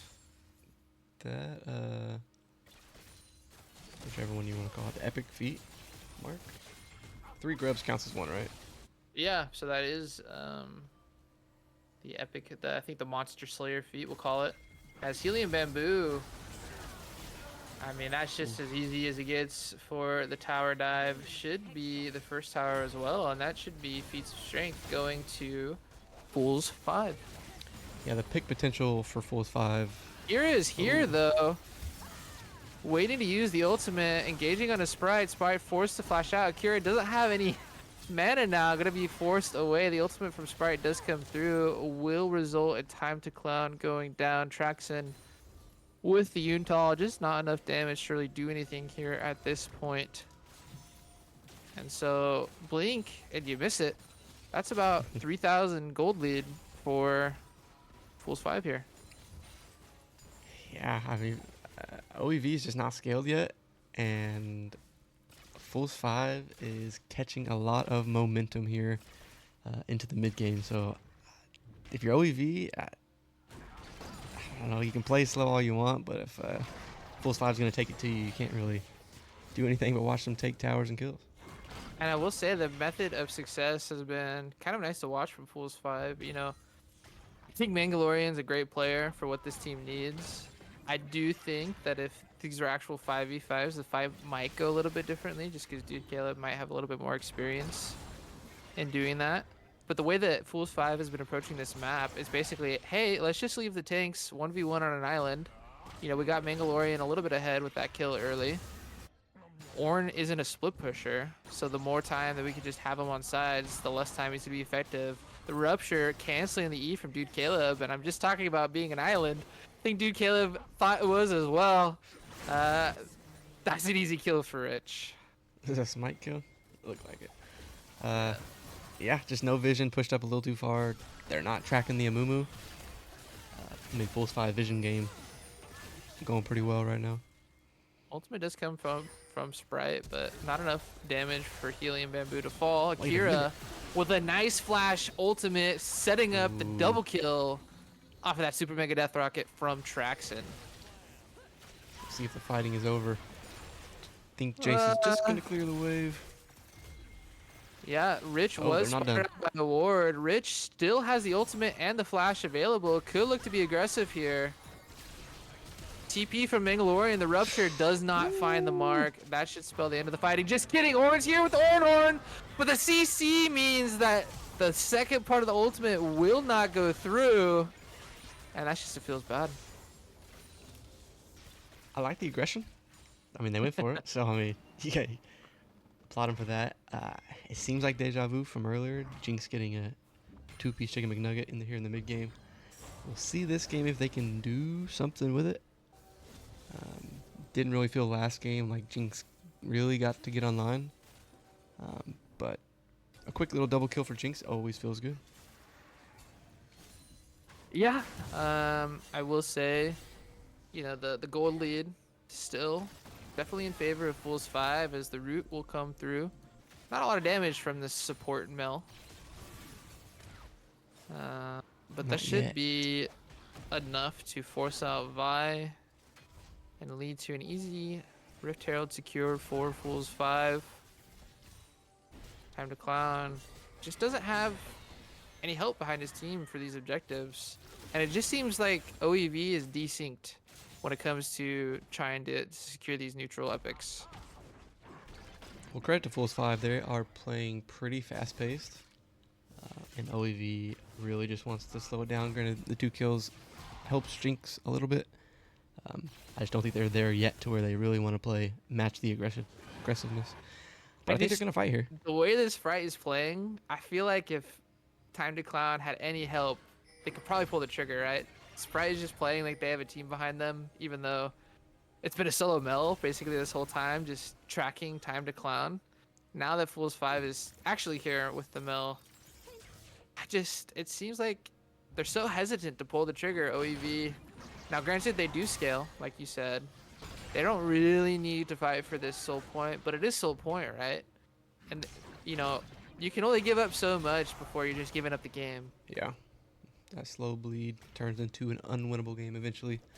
I think one more is okay. They obviously definitely have to fight at the next one. Which will be Infernal before Drake on Baron. Jace seems kind of scary as well. Looking at the individual gold leads, the majority of it is in the middle 3. So Rich, Foolish, and JC all up on their respective opponents in Time to Clown, Akira Manai, and Traxon. The Rift Herald popped. Gonna be an easy tower, but Dude Caleb looks like he wants him to take the fight. Mandalorian could just hop into this Herald if things get a little dicey. Oh, he's stuck in between the pillar and the tower. Great use of the ultimate from Dude Caleb. A nice Rupture will knock up 2 members, but that's an easy kill for OEV, and that's a shutdown going to Time to Clown. Yeah, so Rocker popped the ult just to make sure the bag was secured. Fools 5 was not really in a position to respond or really to get anything else cross map. I mean, Jace is pushing, but Diana is going to be there to catch the wave, so good play from OEV. I will say, this is like the 3rd time I've seen Traxon use the W and just get zapped right back by Sprite. That would be so annoying to play against because it's like so choreographed, right? Jinx has that big long wind up for the ability, Yep. so it's just like, okay, I'll just eat it and shoot it right back. Nice little, I don't know. Yeah. I've been seeing some hesitation about Mel as a champion because now it's in the 40s for win rate, but it's also banned like 40% of the time. So it's like, how do you balance a champ that nobody wants to play against, even when it sucks? I mean, in defense of this game, it is Mel support, which is not her first role. Yeah. Do they put it technically at her 3rd role? I guess mid Probably. AP carry than support, but Yeah, yeah. I think it's fine. I kind of like other damage dealers support more. Like just pick the Zyra. It was a Uh, nice little death brush that Fool's Five's got going, but OEV's walking the other way and now have river control. Dude, uh-oh. Caleb gonna be CC'd and caught out, but this is a very tanky Orin. I say that, and he's just immediately taken down. A nice engage from Rich. The ultimate used as well. That's a double kill for JC. Make that a triple. Oh, nope. Shutdown goes to the Jace instead. The ultimate did not land. And that's a 3 for nothing, and the health bars are so healthy for Fool's 5. I imagine this is an easy Otacon for them. Yeah, should be free. Vi could get spicy with it and try to steal it, but don't think that's gonna be the case. Jinx Rocket, 15. I think it'll be gone in about 8. I Yeah. mean, yeah, just a good setup. They were hoping for the bush cheese, but um, opted for the full team flank instead. Yeah, I mean, just kind of catching out one after the other. And my concerns about OEV's approach to these epic monsters only grows, right?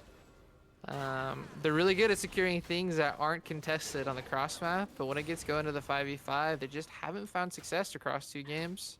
I will say part of that is look at the vision down in bot side from Fools 5, right? If OEV was going to contest, they would have been seen a mile away.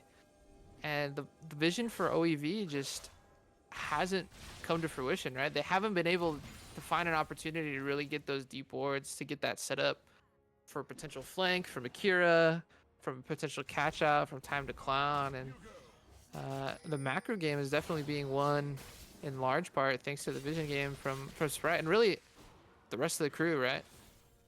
Yeah, I mean, it comes with pressure from the team. I will say, Soraka's defense, playing a very squishy Enchanter support when the other team has a beef ball engage jungler, it's tough to go get vision by yourself because you're Yeah. potentially just going to die, but obviously that comes with wave states and everything else that's going on. So, yeah, Fool's Akira 5 vision, nasty. finds Mandalorian, but this is a very tanky Cho'Gath that also has the withdraw. Dude, Caleb. Caleb was just trying to upgrade his item He's just there. chilling. The mummy said no. This is why Amumu has no friends. How rude. That's why he's sad all the time. Should The Voracious Otacon was changed this patch, so the withdrawal doesn't happen immediately. I think there's a little bit of a lag between yeah, you dying and actually coming back. instead of on the base. 5.5 seconds, which is what it was, it is now 15 seconds. So not as crazy go in button. Everybody can die, no problem. Look at the map pressure. Akira is just. Uh-oh. Oh! I thought walking to their own doom. Fools 5 pulls the trigger prematurely. Time to clown. An aggressive Q4. Didn't find the mark. With the Otacon buff in tow, though, this might just be a free Soul Dragon. Time to clown. Do they look for the steal? The answer looks like it's going to be yes. Queuing in, but the dragon ultimately secured by Fools 5 and the By kill Mel. as well. FFK Rich goes on a ride, forcing the flash out of Helium Bamboo. So that is Soul for FFK. A flash forward from Mandalorian, a rupture. Oh no, dude, Caleb didn't get the ultimate off again. So that's a donated kill. 3 for nothing, a dragon. And Fools 5 are trying to run away with this game. Yeah, Rich didn't even smite, I don't think, and they still got the dragon from Mel. To execute? Does that work on I don't know. I don't Epics? know. I doubt it. Looked like it did, but that just Not could enough be to not smite that it. could be just Sprite just knowing, hey, I know how to secure objectives. True. Rich looking for a ride out, didn't find it. A nice ultimate from Vi. Looked like it was gonna secure a kill on a Rich, but Rich is so tanky and not enough damage from Traxon. Foolish finds Helium Bamboo behind the turret. Aggressive TP coming from Akira. Oh no! Just didn't know where everyone was, but the ultimate from Traxon does net 1 kill, but the damage has been done. That is 1 inhibitor down and a second soon to follow. Yeah, at this point it is Fools 5 game. Only way they lose it if they beat themselves, it feels like. Hmm. Uh, yeah, just some unfortunate engages. Not strong enough to fight off Fools 5 just turning around and saying, if you want to fight us, I guess we will. Uh, I don't know. I mean, can OEV win this game? Every game's winnable. CB taught me that. True. It's a The trick question. likelihood That's of true. winning is not very high. I will say that. Down almost 10,000 gold. Um, the soul already secured by Fool's 5. Fool's 5 in such a commanding position that they can really just look to do nothing except set up around these neutrals. Akira trying to catch out Foolish, but Foolish not letting them. Rich goes on a ride, but doesn't ultimately pull the trigger. And Fool's 5 has really just, they walk into the enemy jungle, say, come find us.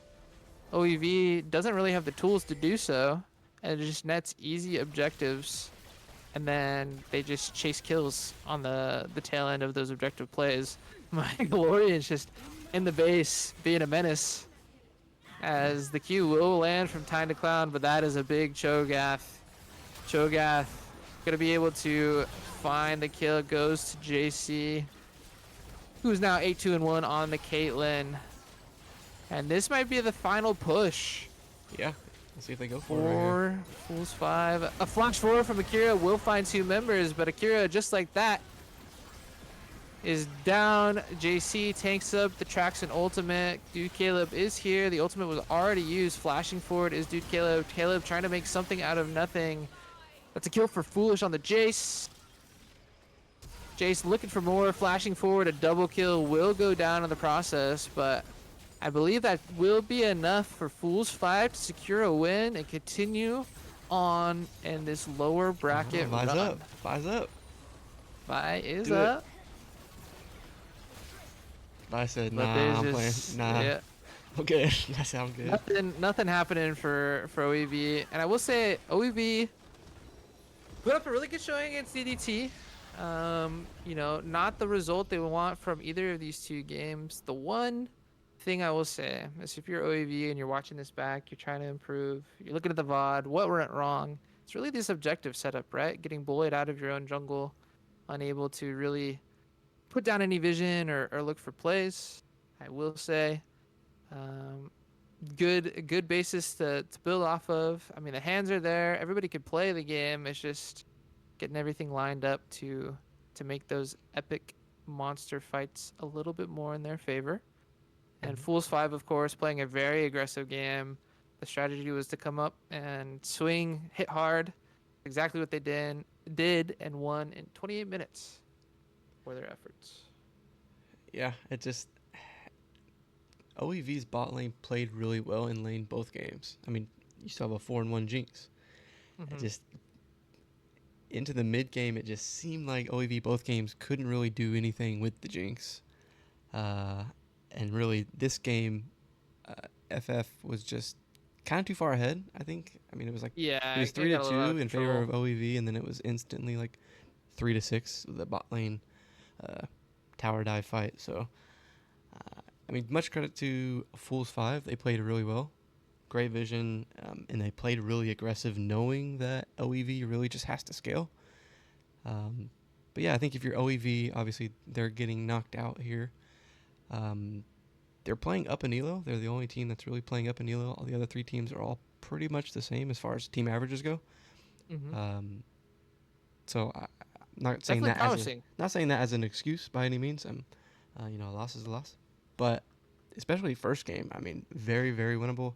This game OEV, I feel like they had a really good first like 8 minutes, and then it slowly started to go downhill, and then Hmm. it just kind of felt unwinnable. But I would say Yeah, some good just games for them to watch back, definitely.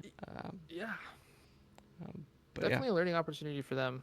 Like you said, punching up above the weight class, so to speak. So we appreciate them showing out. They have been wonderful participants in every rivals clash so far. We hope to see them again or see them around, whatever they decide to do.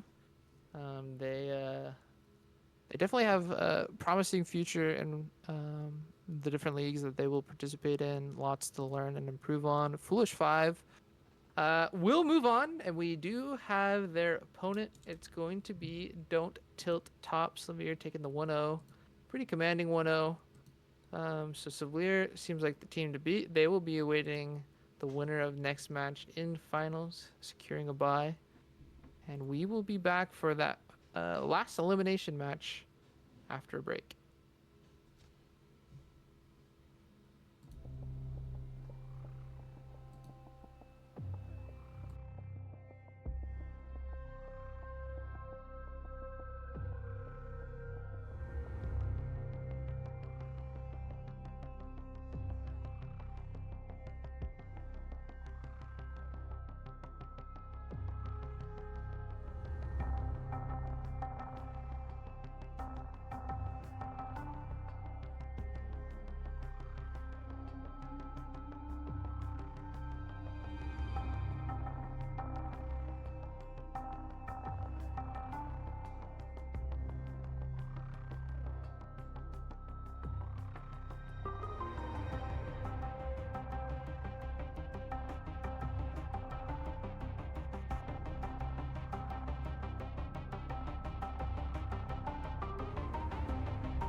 Welcome back, everybody, to the final elimination match before the Heartbreaker Bash finals. This time, it'll be Fools 5. I stand corrected. I'm going to try my best to say it correctly.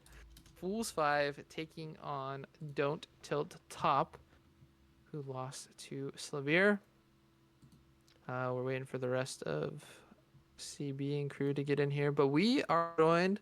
It's not just me and CB this time. We are joined by Husky, one of the opponents that will be facing the winner of this match. Husky, how you doing tonight?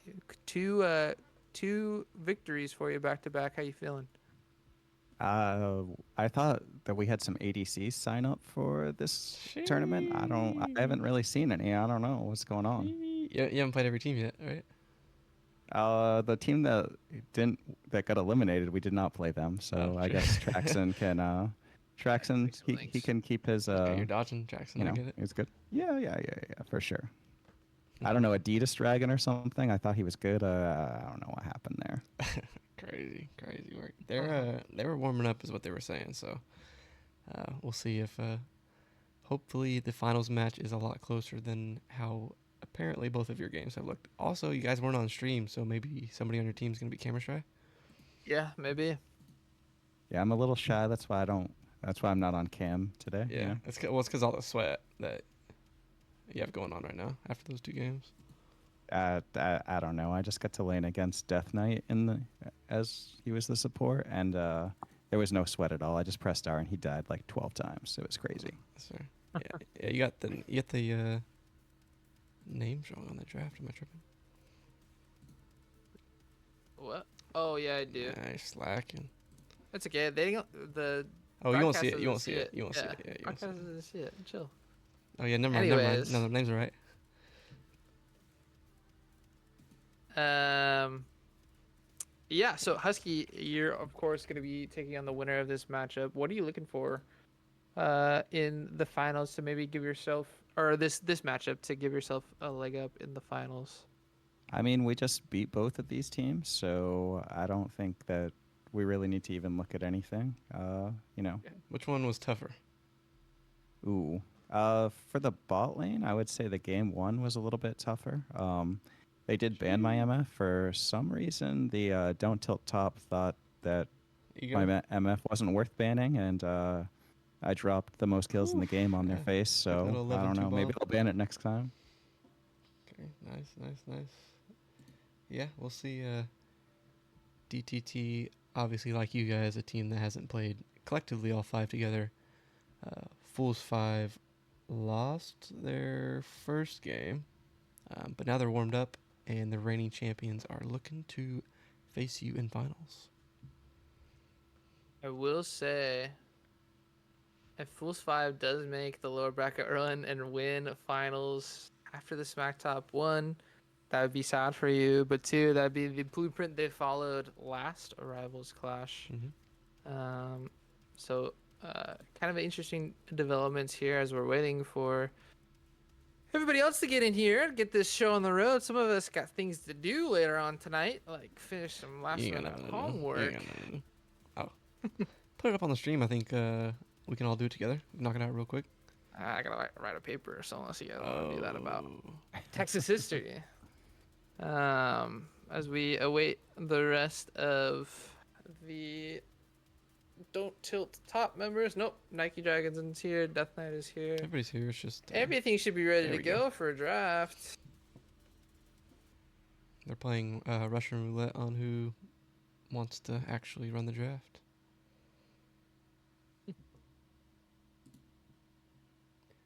So yeah, I mean, you've beat both these teams, so heading confident into finals. I missed what you said for which team was harder because I was either doing something or setting something up.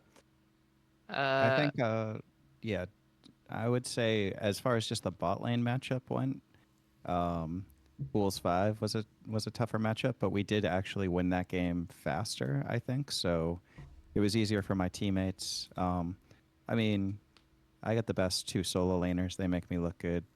Jungle's not too bad either, but we're not afraid of either of these teams. All right. So confident, regardless of who you might face. I will say Fools 5. Fools 5. I make sure I said that right. Had a pretty commanding victory against OEV. OEV, of course, was punching up in the weight class. One of the lower ranked teams. I'm excited to see what this matchup between Don't Tilt Top and Fools 5 will bring, as neither of these teams have faced each other yet. The elimination match right before finals. Don't lose my mind. I'm gonna make links, and we're gonna use my links. Okay. I'm FF both teams. All right, we're the champs, baby. I love it. Names don't matter. You don't see him on the stream. Just whatever. Y'all are crybabies. I'll tell you what. Anyways. Don't yell at them. Don't tilt them. It's in the name. Yeah, don't tilt them. It'll be interesting. I haven't done a TriCast in a little bit. Is that what they call it nowadays? TriCast, yeah, 3 people. Which leg of the stool are you? Stool. I don't want to be involved. I'm in the corner watching. That's weird. I don't like talking about stools with 3 guys. Anyways, we're waiting for this draft to start, and I don't know what we're waiting I'm for. just saying when it's Righteous and I, it's a pretty cool cast. I don't know. It got a little weird with CB in here. I was chilling. It's like it's like the principals in the classroom. What do you mean? That's why. For those of you unaware, Husky helps me cover the Rivals games over at LXC, doing a phenomenal job. So it was kind of nice that he's got this bye. He can join us, kind of be the third team in this whole shindig. Dude, somebody for DTT that's ever drafted before should run the draft.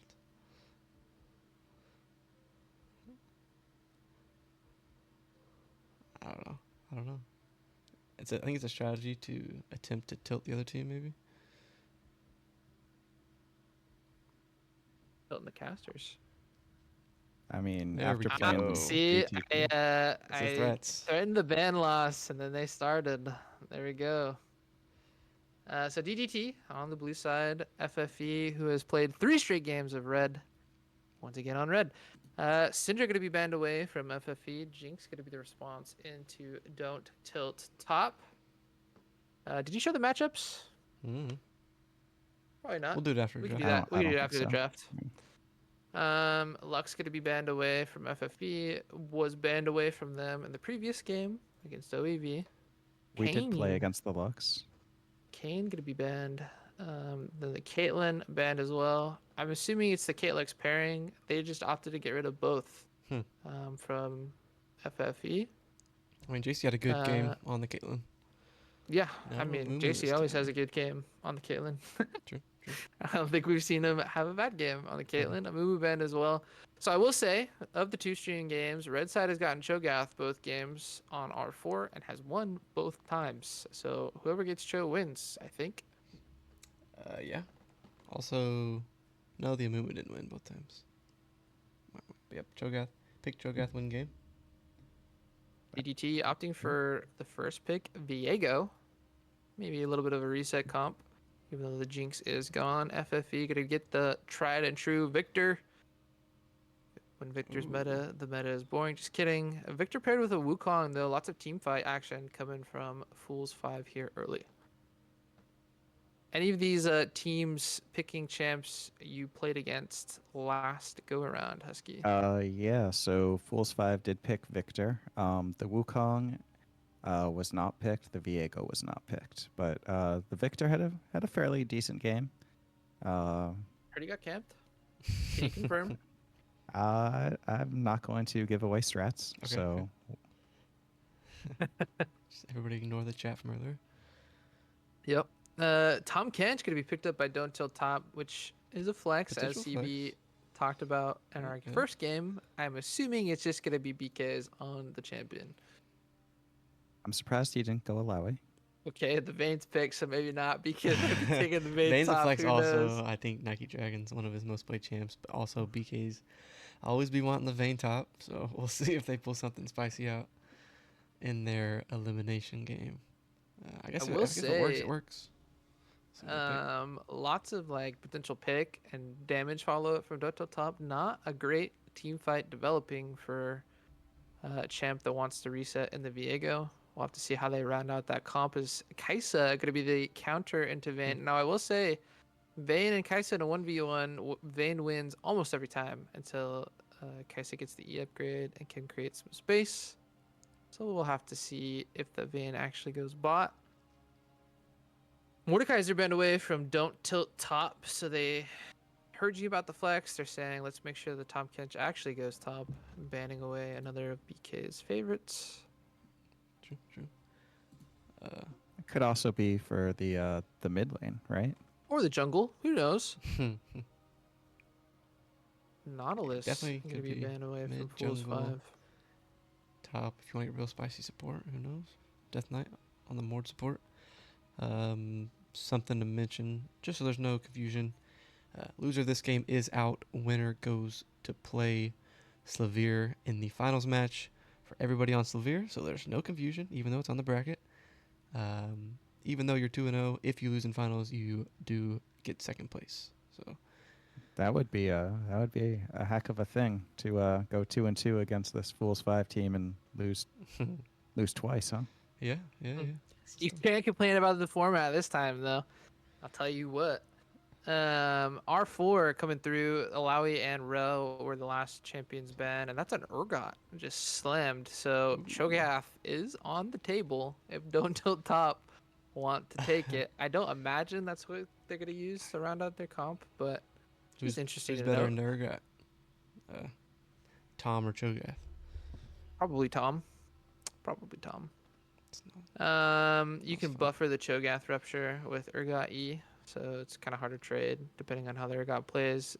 The Thresh could be locked in for Death Knight once again. We saw him on this champion earlier in the stream, and Aurora. I like the team comp over there. So that will be a Vayne bot. I'm assuming BK is on Tom top and Aurora mid. Lots of pick opportunity. I'm a little bit worried about the team fight, right? You're looking over at the other side. The Wukong Victor ultimate could be a little scary. It's gonna be up to Death Knight to really keep that Wukong off of his teammates. And then Seraphine gonna be rounding out the comp for Fools 5. So a Seraphine Kaisa bot lane. How do you feel about that? We got two bot laners here between Yeah, ADC and Husky and support and CB. go ahead. You, I like the don't tilt top bot lane a little bit better myself. I am a Kaisa guy, but I don't think it pairs that great with Seraphine. So Yeah, it will be interesting to see. I will say the team fight potential from Fools 5 with the Seraphine ult, the Wukong ult is pretty incredible. They could have a side lane presence in the Urgot as well. Don't Tilt Top seems like not the most cohesive of comps, but if they do get ahead, can be very oppressive. CB, do you want to throw it to the matchup screen real quick since we Yep. didn't do it before?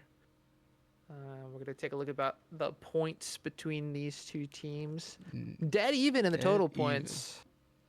Looking at the differences here, BK is a leg up on Mangalorean in terms of the points, but Mango had a nice game we saw against OEV. I think the matchup to watch for me though is how the bot lane of Nike Dragon and Death Knight does well into Misery JC and FFK Sprite. Nike Dragon, one of the better ADCs in LXC, but Misery JC and Sprite have been laning together for quite some time, from what I can gather, and have looked really good doing it. Yeah, the chemistry for Fools 5, I think definitely is going to come into play here. BK's the leg up, and BK's on one of his best, most played champions. Granted, he picked it blind, and FFE had the counter pick, so we'll see if that actually matters. But yeah, points. I mean, dead even. It's just distributed a little differently. I'm just excited that I'm not the only person worth 3 points in this tournament. I'm tied for last. True. Thank Hey. you, Mandalorian. There you go. The three. What do they call it? Splash Brothers, rain in threes. Anyways, we're gonna throw it to a quick break, and then we will be back to our final elimination match of the day, not counting the finals thereafter. We'll be right back.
Welcome back, everybody, to the second elimination match of this Heartbreaker Bash. It's gonna be Don't Tilt Top on the blue side, Fools 5 on the red. Don't Tilt Top getting aggressive with an invade, but it looks like Fools 5 is ready, This waiting is in gonna this be bush. interesting. Oh, I don't think either of these teams have seen each other yet. Fools 5, if they move... Oh, they're spot out by a ward. It's going to be a Q from Death Knight. Immediately on the Sprite. Sprite forced to flash out. That's first blood going to iGank on this Aurora anti-faker. It gets the reset. Going to be the stun from the Seraphine as well. So that's 2 quick kills for Don't Tilt Top. Can it be a third? And it is. Blue team, 1 minute and 10 seconds in, has secured themselves Feet of Warfare. Great ward coming out from, it looks like BK's was the one that placed that down. All right, I'm taking notes.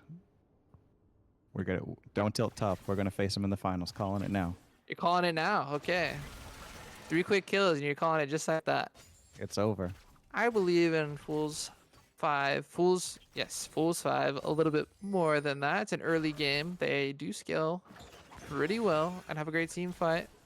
There's just a little bit of a goal difference here in the early game to potentially overcome.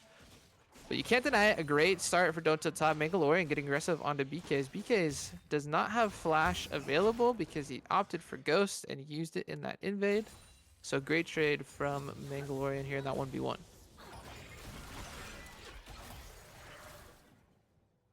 BK's is the only one that did back and buy. So even though they have the gold, they haven't spent it yet. Ooh, iGank playing aggressive into Foolish here.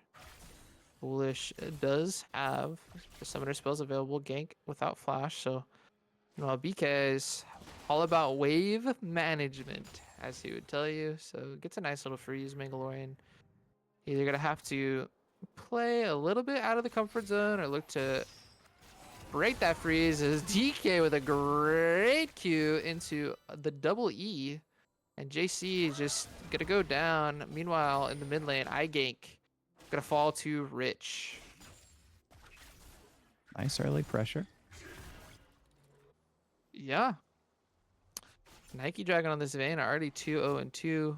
I'm gonna be up about a wave after this is all said and done. Death Knight using the vision advantage of these bushes.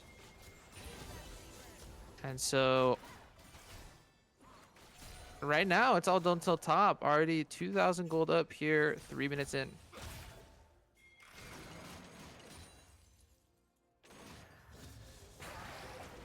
BK's looking for the Abyssal Voyage, does not find it. Anti-faker gonna back on out. Play didn't land, not gonna waste time on the top side. Looks like let's call them the river sprites. The river skettles will be traded. And still, Don't Tilt Top in the driver's seat so Wukong far. looking for an invade right here. Yeah, trying just to No find camps some available. good vision. Does get a good ward. So gonna have some information available to them after this reset from Viego.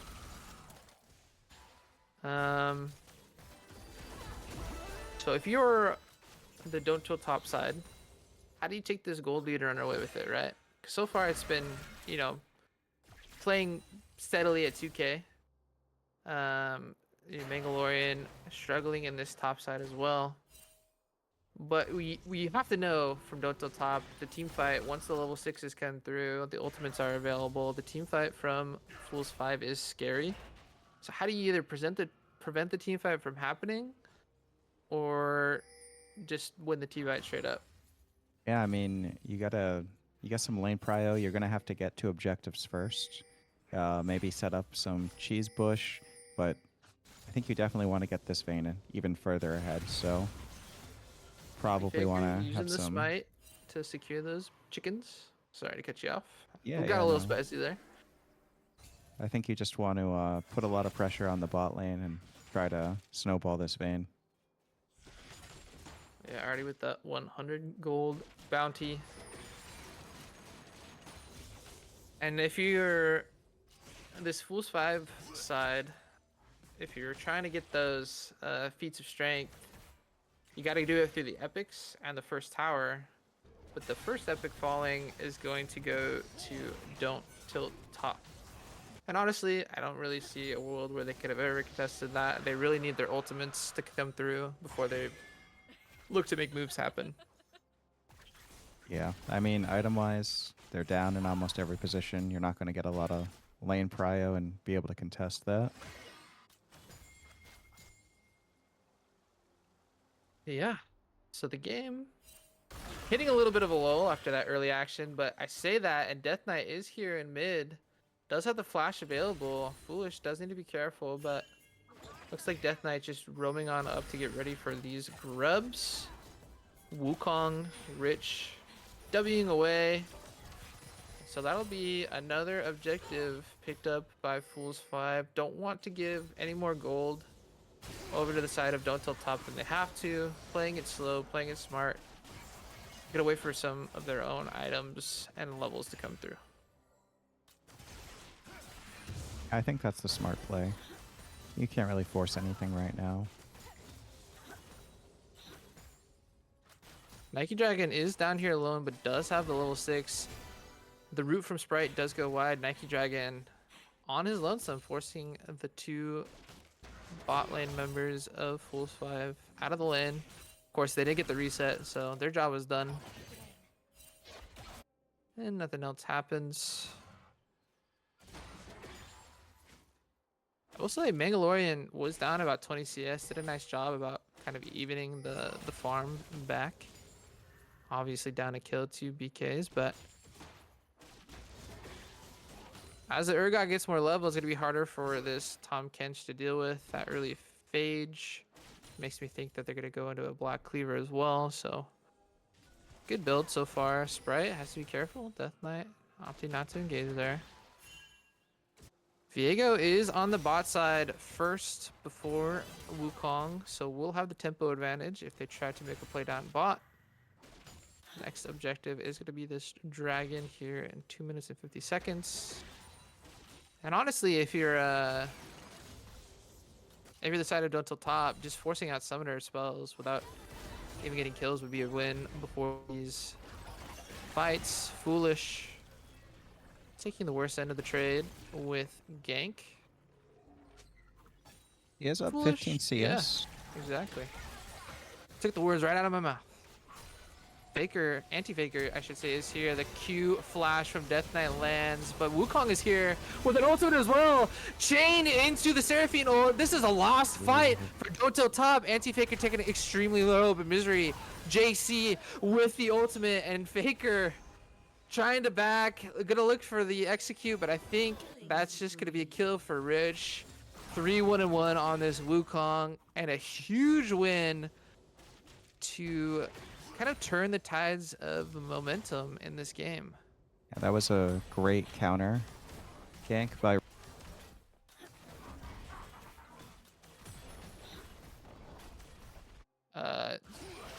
Hello? Husky just went mute. Okay. Oh, There you okay, go, there you I'm go, back. there you I go. think I'm back, yeah. Okay. It's like, is that a me? Is that a me thing? No. I was just astounded by what a great play it was. I was speechless. Okay, there you go. Yeah, great counter gank though from Rich and Squad. I will say JC and Sprite might have stayed a little bit too long on the ball lane, but they will be able to back up. But yeah, I mean, a wonderful play to get back into this game. Actually secures them a gold lead as well. Brings the kills to even. And now all of a sudden, contesting these objectives feels a little bit easier. Yeah, the team gold, they're actually up now after that. So definitely going to be good. Like you said, they have their ults online now, and you could see it. Their ults were significantly better in that team fight as opposed to Don't Tilt Top's ults. Yeah, and that brings up a wonderful question. How do you actually approach a 5v5 team fight if you are Don't Tilt Top, right? Because we saw the power of the Seraphine. You know, BKs, Anti-Faker, Death Knight, they're all going to want to look to go in and basically throw their bodies as a nice sidestep from Foolish. Brings them to safety under their own tower. Walking into a Seraphine, though, is always going to be a tall task. And so I had concerns about the 5v5. We saw it in the 3v3. I think they're gonna have to play for picks and not really play for these team fights.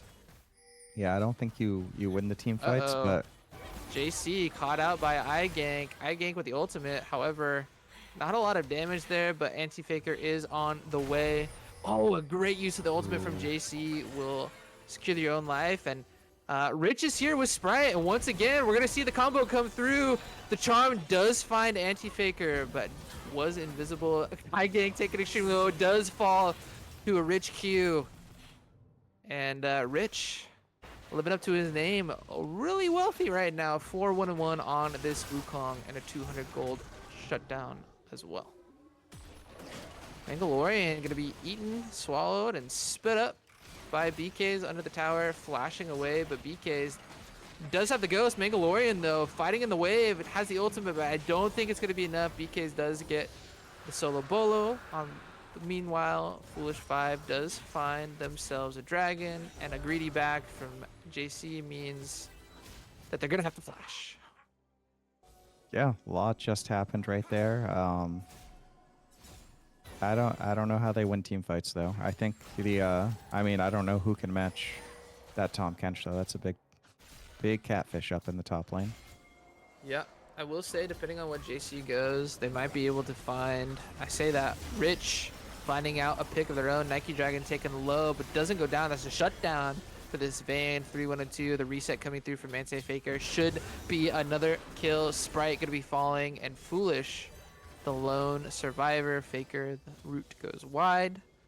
2 quick kills for Don't Tilt Top, and this could be 6 grubs for Tom Kench that, like you said, is going to be a menace on side lanes. Yeah, that was a really nice play by Don't Tilt Top to bring some gold back. Foolish with the casual. Cool guys don't look at explosions, drop them on the laser, and stealing away the Void Grub makes Don't Tilt Top think twice, but I think they realized, oh, maybe it was just a little mishap. I'm going to secure 5, so not quite the power of 6, but still going to be really strong on the side. That could be a game-saving play right there. Maybe. Could be. When all is said and done, I will say the gold lead has ballooned to about 1,200 for Don't Tilt Top. But this game, the gold lead has been ping-ponged back and forth, so I don't expect it to last long. We'll see. Something to note, that one little grub steal is going to delay the feats of strength. Oh, that is true. Yeah, that will only be 1 secure, or 2 secured for the blue side. Don't Tilt Top. Good catch there, CB, Mr. Producer. That's why we pay him the big bucks.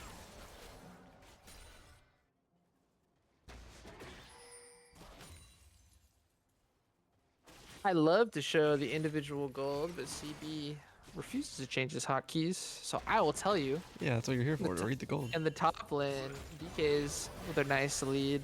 Hold that thought. Anti-Faker is here looking for an engage with Gank in tow, but Wukong doing a great job of tracking Faker. Gank using the ultimate, and that's 4 members of Don't Tilt Top, but a nice Seraphine ultimate results in iGank death, but it is immediately traded for the death of JC. And that's resets on resets. Anti-Faker with 2. Foolish goes down. Rich does it make it a 3rd. Death Knight will secure that.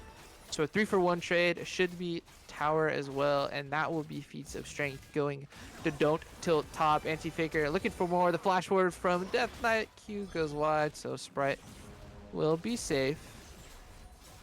Now looking at the gold lead. BK's up 5,300 to 4K from Mandalorian. Anti-Faker up only about 100 gold.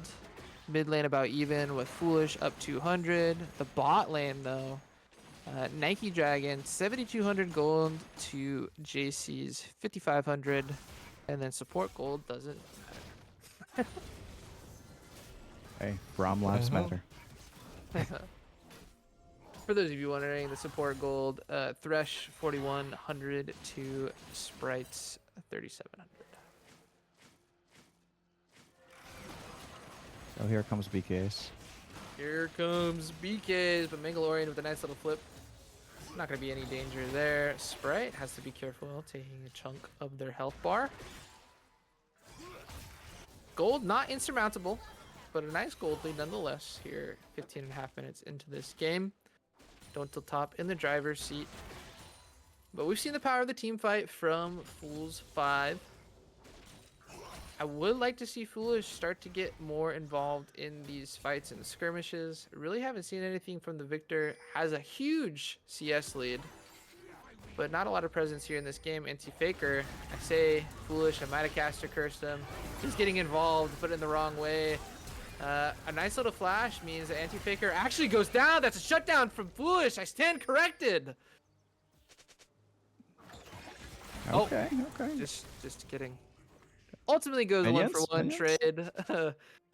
A little bit of eagerness from Foolish there, trying to find the second kill, but that does mean that Fools 5 going to be able to secure the Rift Herald on the cross map. BK's ghosting forward, might have to fall back. Should know that the rest of Fools 5 is top lane. Instead, forces out the flash from Mandalorian and backs on out.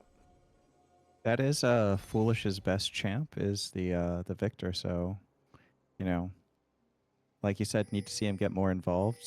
He got his main, so it's his game to carry. Yeah, I did get a kill. I thought for sure that he was getting caught on the sideline, but that's the power of a Foolish Victor for you. As Gank and Faker are here.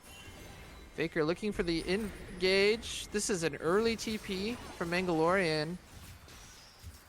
DK does find the death sentence. The ultimate is used, but won't find anybody. This is a split fight. The ultimate from Wukong does find 3 members, but Foolish and crew not on the same page. A huge ultimate from Sprite, but I don't think it matters. That's 1 down. That's 2. 2 for nothing trade so far for Don't Tilt Top. Every one of those Qs that Death Knight hits gets to be a kill. Yeah. I guess that's how you win the team fights, right? Yep. One you at get a the pick time. beforehand. There you go. TP coming from iGank just to secure the dragon, I suppose. Not sure why. Really wanted that Rose. I stand corrected. Wanted to get that Otacon Rose. Misery, JC, and Sprite trying to put pressure on this mid lane, but going to be forced about by an Abyssal Voyage from BK's. And so the gold lead, not too crazy heavily favored for Don't Tilt Top. They are up, call it 3,000.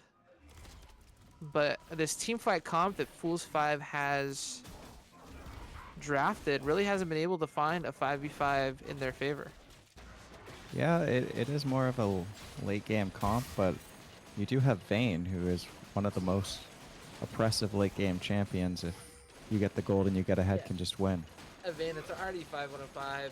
Rich looking for an engage onto BK's. A nice little W from BK's there means nothing's really going to happen.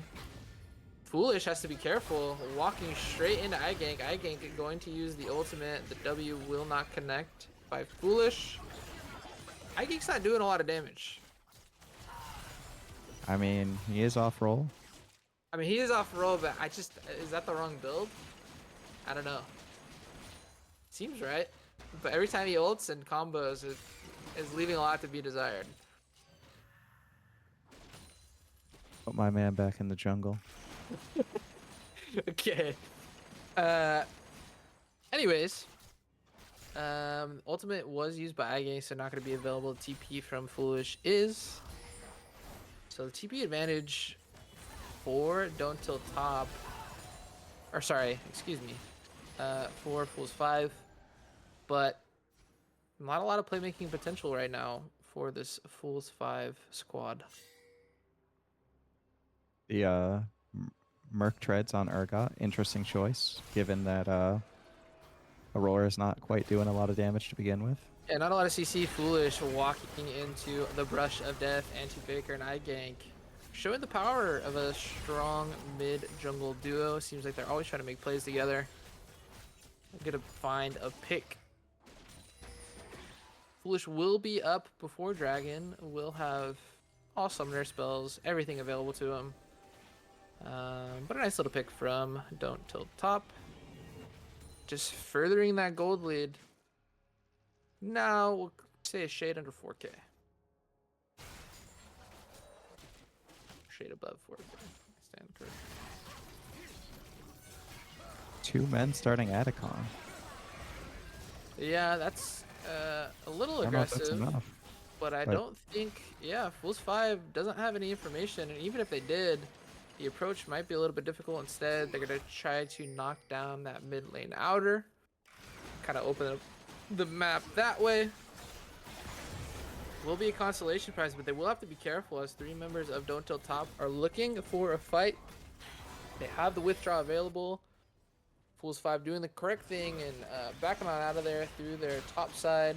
Mandalorian trading aggressively onto BKs. Mango knows that Fools 5 is coming up here in the top lane, but Mango also knows he could just force out that Otacon buff by himself. Well, I'm just going to assume that BK's let that happen because he wanted to withdraw. I mean, he didn't have a flash. I think it was just he was going to die regardless. So 2 towers secured by Fools 5, despite Otacon going over to Don't Tilt Top. So they are finding gold on the map. This gold lead down to about 3K now. About a 1K gold swing. But Don't Tilt Top still in the driver's seat. Nike Dragon 5105 on this vein, only getting stronger and more scarier. Yeah, that vein's going to start hitting like a truck. Yeah, not a lot of hard CC, right? We talked about the team fight from Fools 5, but not a lot of like point and click engage or hard CC to really lock this vein down. I will say the chain CC can come through with Rich and Sprite, but Bane's a slippery 80 carry as a Q hits from Death Knight. Gonna be taking in this Q, but I think it's a little bit aggressive. The fight really isn't there. Gank ulting absolutely nothing. And that's all she wrote. So I think that's kind of in favor of, I say this, oh, the flash. A great 4-man ultimate from Sprite. Might secure the fight. Otacon is available, however. So that's 2 kills. And Nike Dragon on this vein doing work. That's a 2-for-nothing trade, basically. As the withdraws are all evaporated from Don't Tilt Top, but they don't count as kills. But I will say a nice little fight from Fools 5, basically getting a fake ace of BKs going in aggressively, looking for the kill on Sprite, will find it. Not enough damage between JC and Foolish to save their support's life. But we'll call that a pseudo ace. Doesn't count in the record books, but it was 5 for 4, I believe, or 3. Sorry, 5 for 3. That is the power of Otacon, though. You can go in, you can make those aggressive plays, and you don't really have to pay for it. It didn't really result in anything except for this dragon being secured off of the tempo, quote-unquote, back, the withdraw. So it will be 3 Drakes in favor of Don't Tilt Top. But we saw the power. That was the first 5v5 that we saw Fools 5 take, and they ended up winning it. Oh, no. Foolish with an ill-advised back. Forced to flash away. But Nike Dragon caught out here. Rich going aggressive onto Nike Dragon, but doesn't have the follow-up support from his team. Sprite and JC are close, but not close enough. Dragon going to take down Rich on the Wukong. Sprite, no flash available. That's an easy kill for Faker on the reset. The root goes wide. Mandalorian TP's in, but this should be a tower going down for Don't Tilt Top. Might be 2. It's a great turn. Definitely is 2. As another Q from Death Knight. These death sentences living up to their name. Foolish stunned up by the Viego. That's another kill, and 1 by 1. Oh, and BK's ulting iGang, securing the safety of his mid laner. Mandalorian not able to find the ultimate, even though it did land. And 1 by 1, Fools 5 falls, and now this gold lead is about 6,000. Baron on the table, I expect. Don't Tilt Top's gonna take it back, spend that gold that they just earned. But this is an uphill battle for sure for Fools 5. But they did stop Nike Dragon's back. Nike Dragon shut Ooh, down that's a big Pirates, shutdown. right? So yeah, really big shutdown. Nike Dragon has been towing the line this whole game. And that was the first time he really had to pay for it. Nice little consolation prize for Fools 5, but this map state definitely not in their favor as iGank trading aggressively, and I said it, he doesn't do a lot of damage. Maybe that's just into the victor as Misery JC popped like a zit on the face of a teenager. I'm telling you, ADC can feel pretty bad sometimes, man. Yep.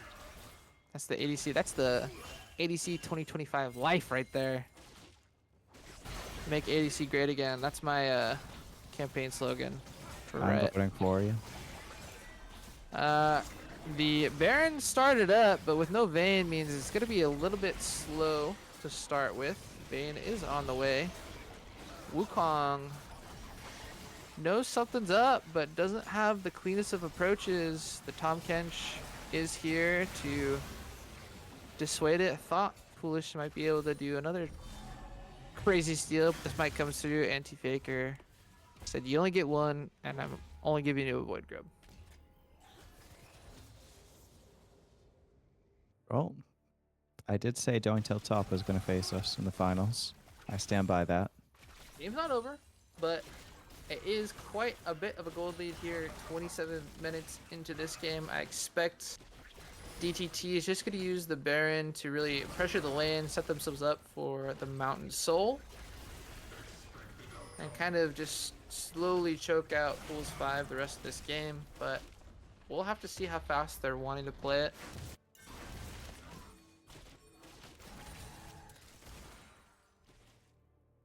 Looks like they're going to try to do a 4-1 here.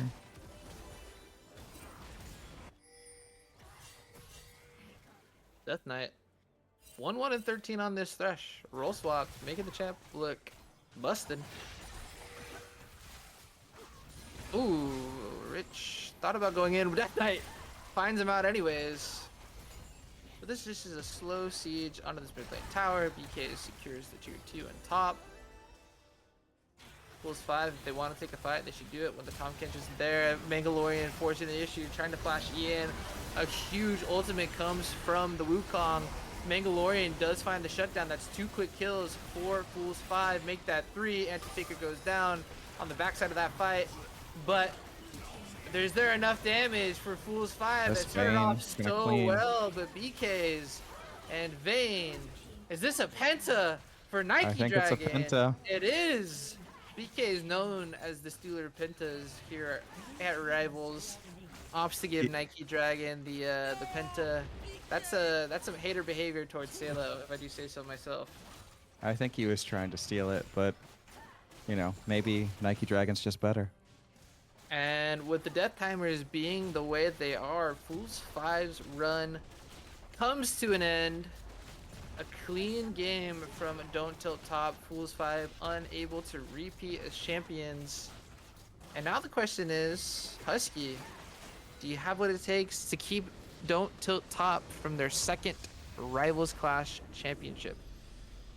I mean, if our first game was any indication, I could probably be casting during the game and still win. Yeah. That's some fighting words from Husky. Husky, we're gonna let you go so you can get ready for this finals match. Fools 5. Some good things shown in that game despite going down 3 kills early. Fought and clawed their way back, made this a 29-minute affair, but ultimately the tempo from Don't Tilt Top just proved too much. And so we bid Fools 5 adieu. And we hope to see them back in the next clash. As always with any of these teams, we always hope they come back. We hope they had a good time, enjoy the production. We have quite a banger for finals here, CB. Yeah.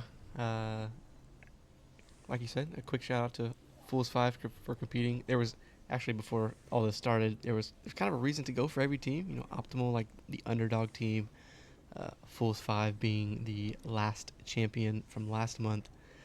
So no back-to-back, unfortunately. Super good showing game 2, just not able to pull it out here. And the other two, obviously some current and some ex-rivals players on those. So yeah, good games for DTT, and they get their salty run back against Yeah. Slavir. We'll have to see if Don't Tilt Top turns the tides, comes up through the losers bracket, and ultimately proves victorious. Slavir, a lot of time off with that bye. Maybe they got a little bit complacent. Who knows? We'll have to see as we get back into this finals matchup after the break.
Welcome back, everybody. It is the eve of the Heartbreaker Bash Finals. 4 teams entered, 2 teams remain.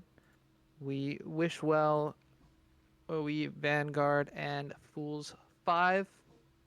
But now the focus is on Don't Tilt Top and Slavier. As part of the finals matchup, the side will be decided by a 2v2. The two competing for Don't Tilt Top are Anti-Faker and Nike Dragon. Opposite of them are Aspect of Noxus and Big Rev for Slavier. Slavier has gone undefeated. They are 2-0. They got a bye during that last match that you all witnessed. We'll have to see if that affected them at all or if they continued to run away with the competition. CB's going over some of the rules right now of the 2v2, but we should be getting into it shortly.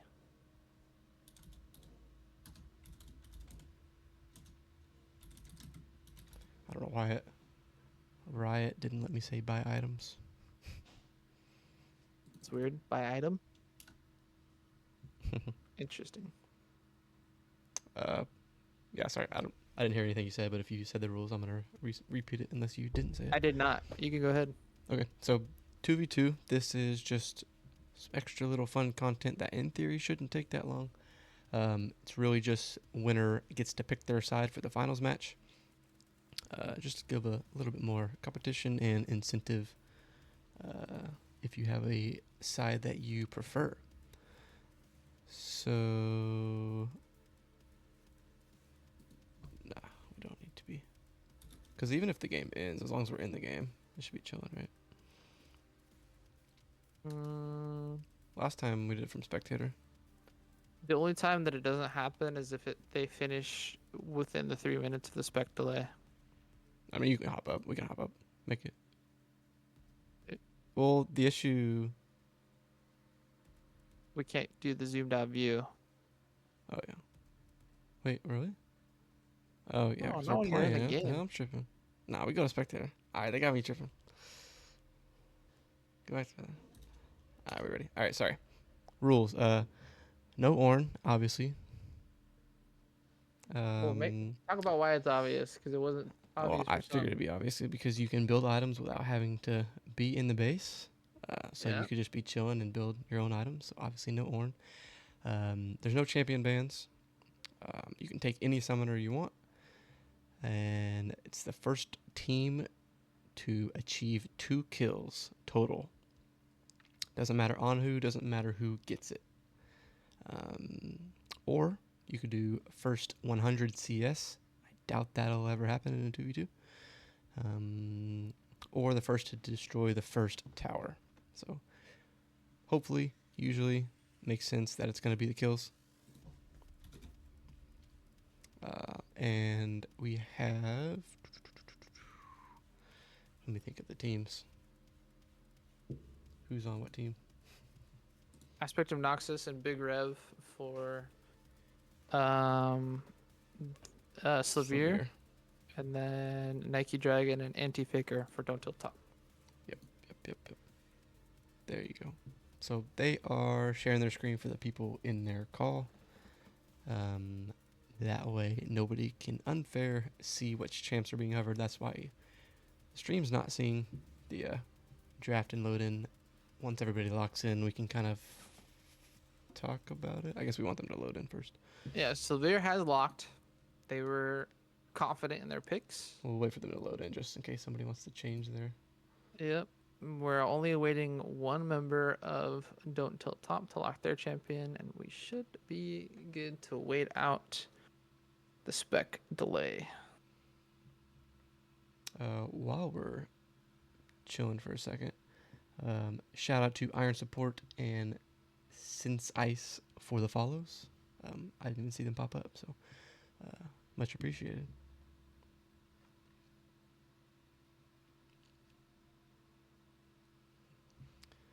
Okay, I assume by now... They've seen each other in the loading screen. Yes. So, Yeah, so go ahead. I was gonna say, so Aspect of Noxus will be playing Set, Big Rev will be playing Galio, and that pairing will be going against Xinjiao Draven, piloted by Anti-Faker and Nike Dragon. I'm assuming Nike Dragon's on the Draven. Maybe. Let me see. Who, based on the champs, so you have Set Galio versus Zinzao Draven. Who you think? Who you got winning 2v2? Just 2 kills. The Xinjiao is gonna have a hard time playing into a Set Galio because once you go in, you won't be able to go out with your life. I think, unless you get 6. I'll give it to the Set Galio. Okay. Something to note, just because sometimes people, it's 2 kills. So you could strategically do it. Wait as long as you can. Get killed. You have as much gold as possible. Wait, buy what you can, come back. You're gonna be stronger. So there's some strategy involved if they want to get that deep into it, or you just kamikaze 2v2 fight until it's over. We'll see.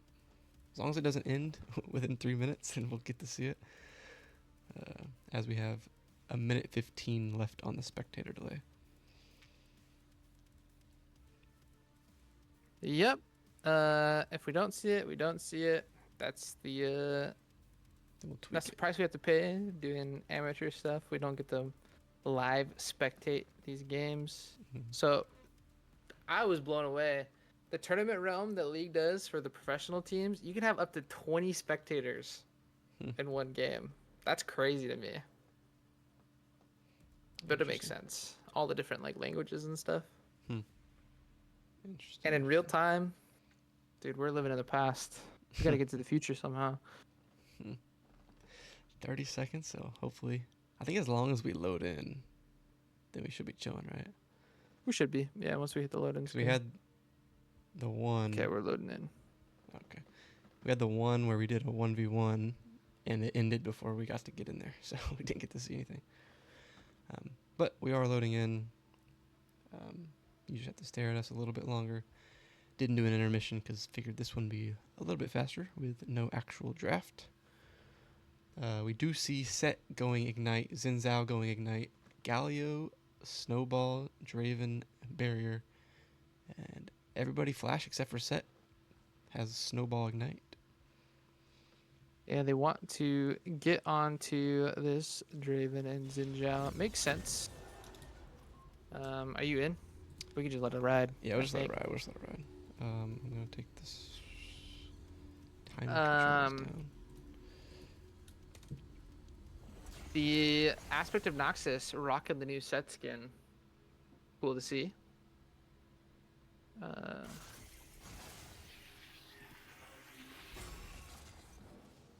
Will be interesting to see how these two teams perform.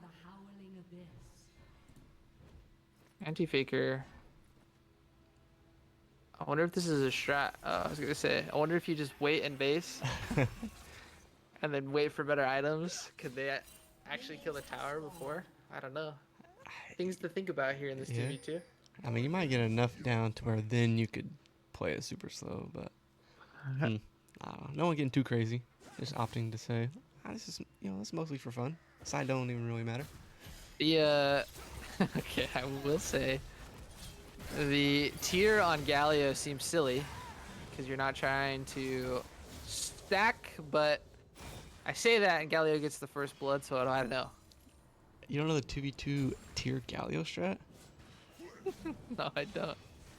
Apologies if it was on then. So Set doing this weird wiggle thing. No advantage to dying there. No, no gold to. I don't like how Set's moving his hips. You almost think that Zinzao should have waited. I don't know what was. I mean, there was no sums blurred or anything. Aspect of Noxus just went in, ignited, Rev followed, so that was an easy first kill. Now I will say, kind of a smart adaptation. Nike Dragon on this Draven, you're basically securing yourself an execution in the future. The more you stack these queues, the more you're gonna have stacks, the more your execute will actually proc when you do get 6. Can Nike Dragon and Anti-Faker get 6 is the question. Yeah. Wait a minute. Nike Dragon taken extremely low, but the kill does not come forward. Aspect of Nox is going to be taken down. Oh, Nike Dragon gets enough health with the kill, so the 2v2. It's got to come down to this last kill. Anti-Faker taking a tower shot, going in aggressively. Oh no! Big Rev. Big Rev with the taunt of the century, securing the dub. Nice. And that is all she wrote. That does mean Severe will have side select going into this finals best of 1. Yeah, so I will put it back on us. I don't think we're going to need to go to a break and go to us. We can go to the matchup screen Okay. and whatnot. So we'll I'll start setting up this lobby. come back over here. So yeah, that's close. You know, some excitement. Both teams just kind of opting to fight. Galio picking up both kills. Big Rev. I can hear it now. In our next game, Big Rev asking for the Galio jungle. I guess it's a nice little segue. Coincidentally, so both of these teams have free agents as far as this tournament goes. Both players have at least one Rivals active player and one Rivals ex-Rivals player. So coincidentally enough. Of course. Kind of the Rivals grudge match, is that what you're saying? Yeah. Of course, Don't Till Top won the first tournament. So opportunity to be the first and only team to win I'll two be of with them. a wildly different roster. They do. But you know the team name. The team name. And Slavir has one player in Eyesight that was on Don't Till Top the first time. So if they win, would be the only player with 2 wins, 2 championships. So it looks like Slavir opting to go red side. So let me pull up the little match action. Luckily for me, I already have Don't Till Top on blue side for most everything. So it makes it a little easier for me. First time on stream tonight for Slavir. So the downside of winning back-to-back games to start the night, potentially don't get streamed at all, which happened to them. And you did get the bye, but you were undefeated and now in an elimination finals. So send it over to the head-to-head look. Yeah, looking at these two teams, 1 point is the difference. Aspect of Noxus, BK's similar. BK's 2 points up. Jungle, 3 points up is Anti-Faker. The mid lane is quite the gap. 15 points for Salo, 5 for iGank. But then on the reverse side, 12 points for Nike Dragon, 3 for Husky, who joined us for that last game in the cast. And then a little bit of gap between Death Knight and Big Rev. Big Rev coming in at a big 15 points. Salo and Big Rev are maxed. And Death Knight at 5. Yeah, so the only 2 teams with a 15... Wait. Okay. I was about to say you put 15 on Rev. I was like, what the hell? Just now noticed that. But not important. That's okay. Nobody sees it. That's Rev right. is 5 Rev's points, not 15. I believe. Yeah, that's a typo. Or no, maybe he's 10. I think he's 10. I don't know. Do the I'll math. double check. It's 10. It's 10 because the maths. Yeah, Rev's 10. Rev is 10. I'm not a perfect person. The graphics coming in. But each team has one 15-point player each. Salosin and Anti-Faker. So I believe the only 2 in the whole tournament. It's going to be an interesting one. We didn't get to see their matchup earlier. Obviously, Slavir a convincing win against DTT. But we'll see if they can run that back. I'm always of the opinion the run back favors the team that lost because they have the most to learn from. But if you get smoked, there's sometimes not a lot of learning to be had. So we'll have to see. True. Ours are coming out, the ready checks for draft. And it looks like We should be able to get off without a hitch, and we are in, ready to go. Nice. So definitely some bands that I expect. I'm not going to say them until they actually happen, because in Rivals fashion, there are always people watching the stream while the draft's actually happening. So I won't give any hints or suggestions, but a lot of these players already know each other. Maokai banned away on the blue side from Slavir. Going to be followed by Viego. Not going to be able to be piloted once again by Anti-Faker. Looked really effective in their match against Fools 5. Yeah. Standard ban so far. Misfortune banned away from Husky. Jinx going to be the response. Jinx, man, I didn't see that one coming. The other three expected. I wonder if it's going to be Husky's Ashe taken off the table. Dang. Or Eyesight's Graves. I mean, if you're going to target ban, you're going to target ban. Instead, it's going to be Yone. Going to be taken away from Salo in the mid. Vayne not going to be able to be played once again by Nike Dragon, who looked like the Viego, really effective. Yeah, I kind of thought BKs might pull a top ban first phase, but guess not. Guess not.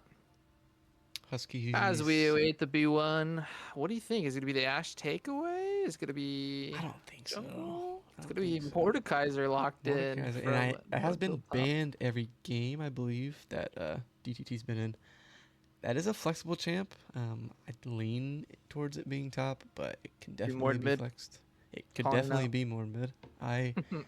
Of my short-lived mid-lane comp career, I did have one Mordekaiser mid-game. Fun fact of the day. So, I don't know if Gank plays it, so we'll see. I don't know if Faker plays it in the jungle. Okay. So Kaisa locked in. Kaisa, one of Husky's highest played champs, but not even close to the amount of time he's put on Ashe. Interesting choice from the side of Slavir. Maybe it's a takeaway from Nike Dragon. Who knows? To see how well Husky pilots it. And the Thresh going to be stolen away from Death Knight and Don't Tilt the Top. Thresh, yeah. So I didn't expect them to give Death Knight Thresh. Was kind of surprised it wasn't banned, but I guess it makes sense if Big Rev wants it. His patented Nautilus was up, but deciding the takeaway is a little bit more valuable. Xayah is going to be the response into this Thresh Kaisa bot lane. Of course, Thresh does have engage, but I call it soft engage. You can hook and really lock somebody in place without having to commit your whole. Yeah, I mean, you don't have to commit your whole body, is what I'm saying, right? Like you could just hold them in.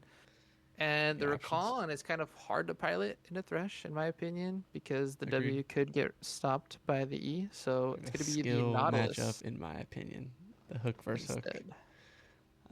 I actually like Thresh just because it's safer. You can insta-flay the hook in. Well, and not only that, if Thresh is the one that eats it, you can flay the Nautilus so he can't actually run back out. True. You can make him commit and get out. Yeah, he kind of has to commit at that point. And Set is going to be locked in for Slavir. Going to be piloted by Aspect of Noxus, who we just saw play it in the 2v2. Could be flex mid. You never know. Could be. We could see a Set versus Mordekaiser mid match right here. Yeah, I'm trying to harken back to my top lane knowledge. I do believe that is Set favored, especially if he goes the Borg route. Don't know if he will or not. I mean, you would expect so. I mean, picking it as a counter pick, you would assume they know some stuff. See the remaining bans come out, allowing it to be banned. I wonder if they're trying to pinch BK's pool so Mord has to go top. Instead, it's going to be Imumu, Hubbard, and Locked. And on the flip side, Silas and Lilia banned away from Slavir. Looking at both these comps, how would you like these teams to round them out? What does each team lack in, or how would you kind of plug and play the rest of these picks? Let's see. Set, I mean, I guess if Seth more that both can split push, no problems. I has disengage. I mean, both teams have kind of a similar can engage, can get away from the engage. So one team may be committing to the hard engage and seeing how the other team reacts if they go disengage or just match the aggressiveness. So as of right now, I'm liking the what could potentially happen. I can see DT maybe opting just to go the disengage route Yeah. here.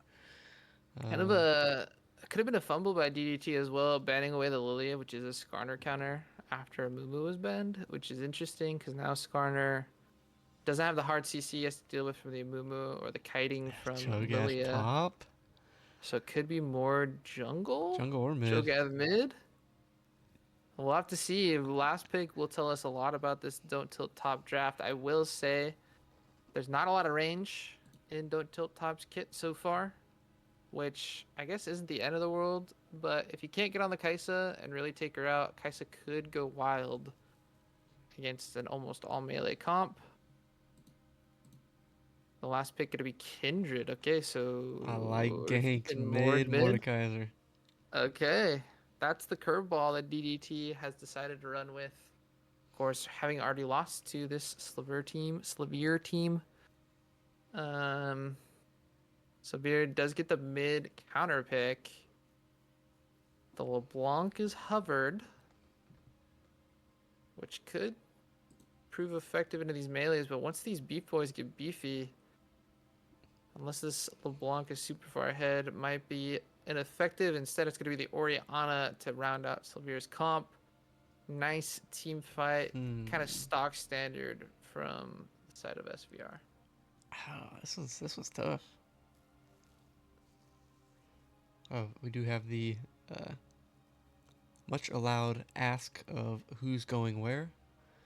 More mid, Cho top, as expected. Confirmed by DTT. Yeah, I don't know. I mean, it's tough. I guess thinking about it now, it makes sense that they put gank on Mordekaiser. Granted, it is one of his most played and best champions, in my opinion. But it's definitely hard for Slavir to camp gank if he's playing Mordekaiser, even if he's mid lane. Yeah. So makes sense that they're saying gank, just big chill. Last time we played him, site camped Salo in the mid lane. Not gonna happen again here. Yeah, we'll have to see how these team fights, skirmishes, and other Summoner Rift things that happen go on. When we get into these finals, champions are being locked in. We can talk a little bit about these matchups after the break. We will see you then.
Sorry for the delay, everyone. A couple of technical difficulties. We jump right into this finals match a minute and 30 seconds in. Nothing happened. No subs were blown. No kills were had. So you didn't miss much. And we're excited to get back onto the Rift for this Heartbreaker Bash final between Don't Tilt Top on blue side and Slavir on red.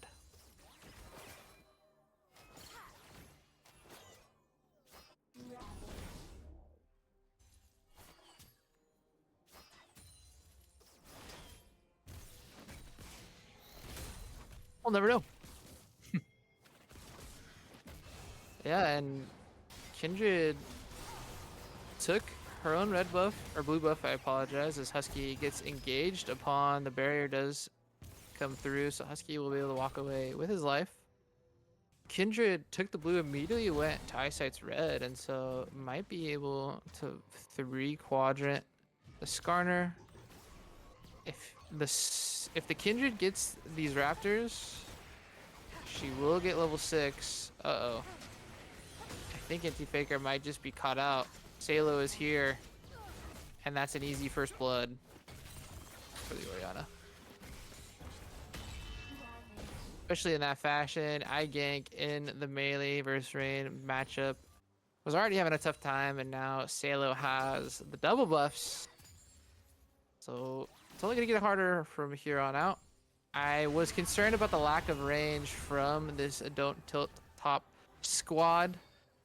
You're going to have to walk through an Orianna ult just to try to stick onto a mobile Kaisa that also has the Thresh available. I don't know. Seems tough already.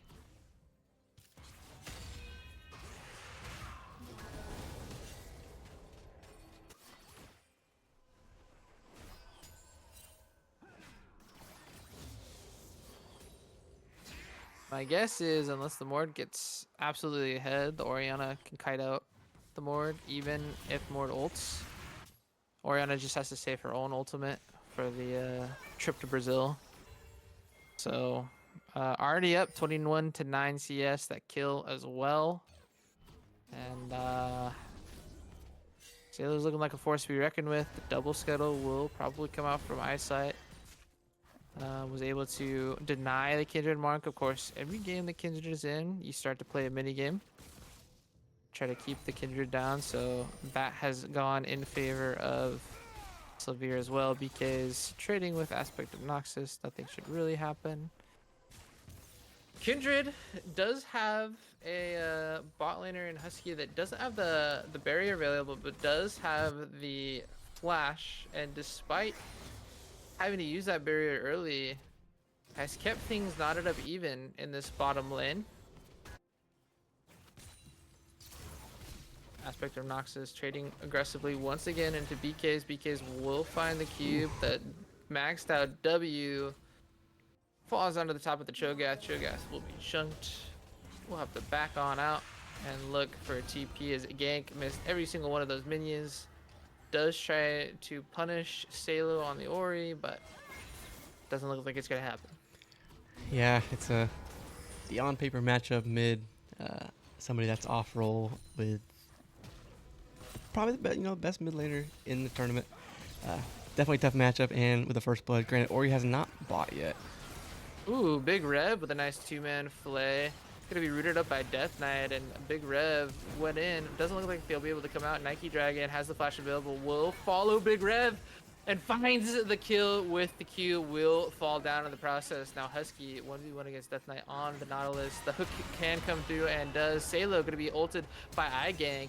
We talked about Salo being able to win the 1v1. iGank proved us otherwise. With the Hezzy for the kill. Good ult. We did not get to see what almost happened bot lane, but just a quick little 1v1 action bot lane gank with the flash ult.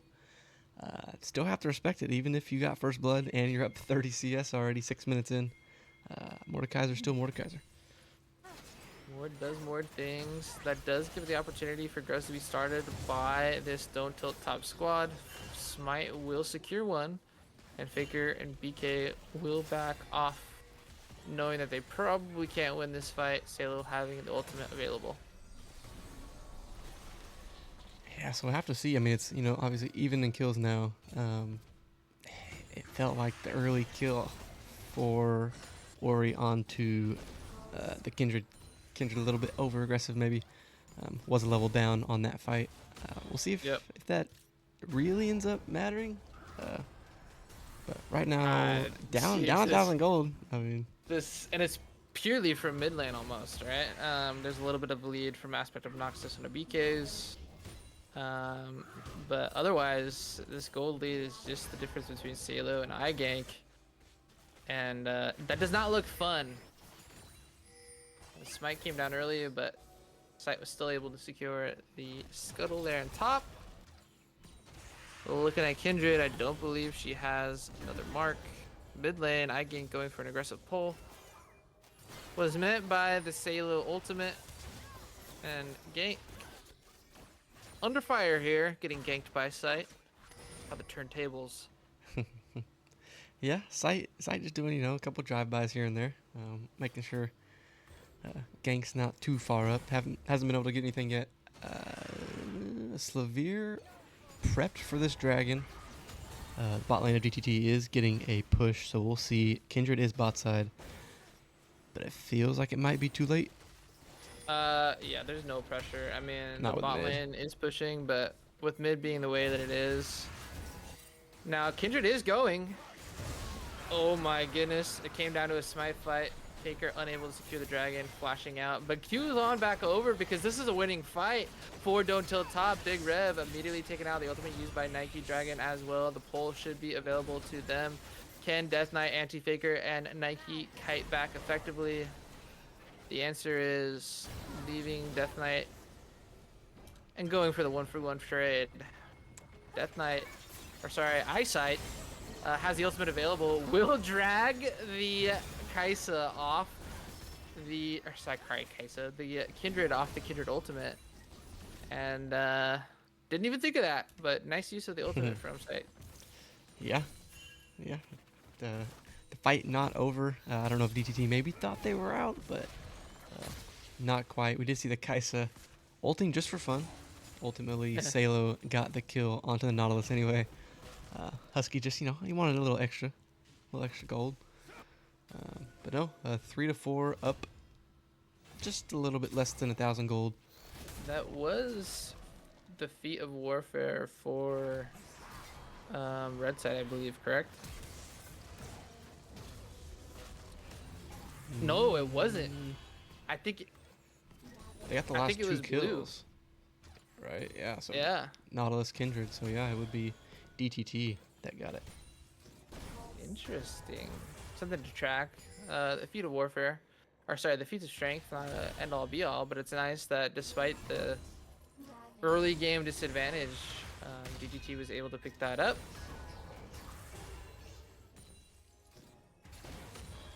Yank, holding on for dear life, what it feels like in the mid lane, just trying to get CS where he can.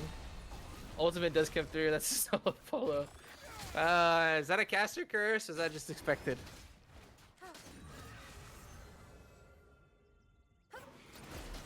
Alright, talking to myself. Yep. I said that's definitely caster curse. That's 100% your fault. But Mordekaiser will, as long as he doesn't get too much further behind, he'll still be okay late game.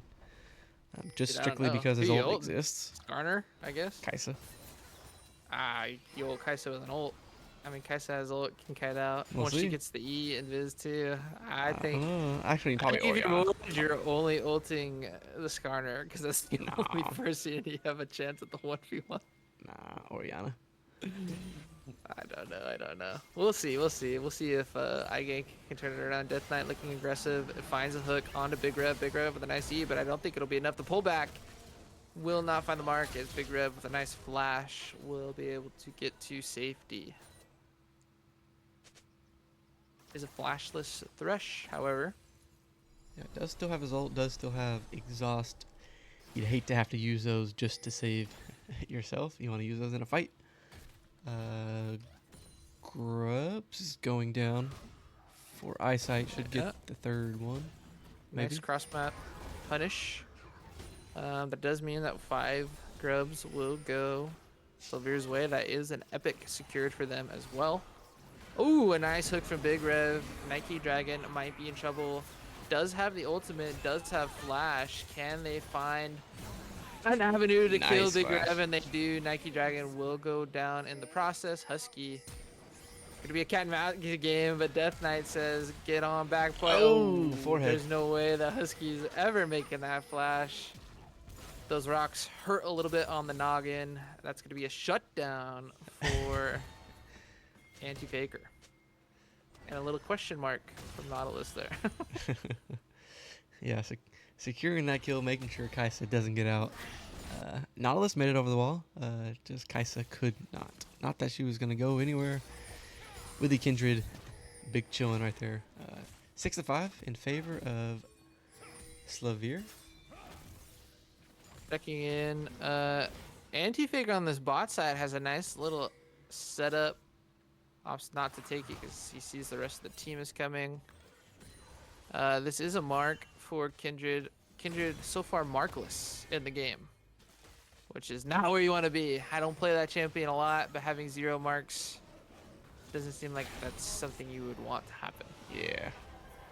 Yeah. Still time. Maybe we have a 50-minute banger. But, yeah, 0 at 13 minutes. Not ideal. The Dragon coming up. Pressure for the mid, favoring Slavir as it has all game. Yeah, no. Meanwhile, the no 80 carry ults. I don't know. It doesn't look like DTT is gonna challenge this one with Kindred topside. Set is pushed up, but Kindred will get spotted if Anti-Faker wants to go top. ooh, Gank. flash ult from iGank in the mid lane. But I just don't know if he can really stick on Salo. Forcing the flash, Anti-Faker is here, will be dragged by Eyesight. But this is a fight that Sight and Salo have to be a little bit careful about. Kindred did have the ultimate available. And had a flash, could have looked aggressive, but instead both teams walk away. Yeah, they did have aspect of Noxus walking down. Ooh, a max Oh, range hook minion. from Death Knight, but the ultimate a little bit too over eager, as Husky doesn't really have to burn anything there. Hook from Big Rev will come down. Neither of these 80 carries really online after one item. No, nothing too crazy. Oriana being really strong. Top laner still kind of just ping-ponging back and forth. We'll see if we get a fight here. The 0 kills from top. This is our first game that we've seen Otacon spawning bot. Yeah. Good, nice little change up. Ooh, the E does land. Salo does not have the flash. Oh! Faker using the flash a little bit too aggressively. Securing the kill. Shutdown ultimately goes to iGank. A nice hook from Death Knight, and Don't Tilt Top is fighting back into the face of adversity.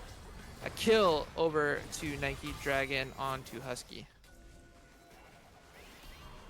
Ooh, Big Rev with a cheeky little Q though, but I don't think he wanted to take that all the way Yeah, in. not enough mana for the play. Pullback is easy kill. Is that Eyesight gonna flash away, taken extremely low, but I don't think we'll go down. But Faker, Anti-Faker, and Where's he Nike going? Dragon, I don't know what he's doing. He's panicking. It Yeah, looks TP like coming in though. TP does come through, but it might not be soon enough. Sight does go down, and that's a clean 3 kills for Don't Tilt Top. Aspect of Noxus going very aggressively onto Nike Dragon. Nike Dragon does have the Kindred ult, but the ult did not save the Nautilus. It didn't save the Zaya, and it definitely Husky didn't trying to save get some the Kindred. KSs up in here. Husky's trying to pad the stats, but I mean, in the midst of all that, tower does go down mid lane. And so the feats of strength secured by DGT, correct? Unless we were wrong about the warfare. Nope, I was correct. iGank trying their best to win in this 3v1 does force out the flash from Big Rev, but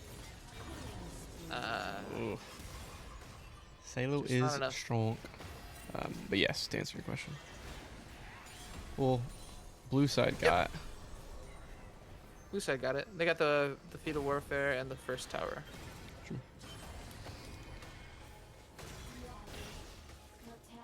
which I don't know if that's really came into play in any of the games. As far Wouldn't feel like it. as yeah, who like benefit from it, benefiting. Nice to have though. Yeah. And it's interesting to know Don't Tell Top actually has the gold lead right now, despite what seemingly feels like them being ran for the first 17 minutes. It's really a close game.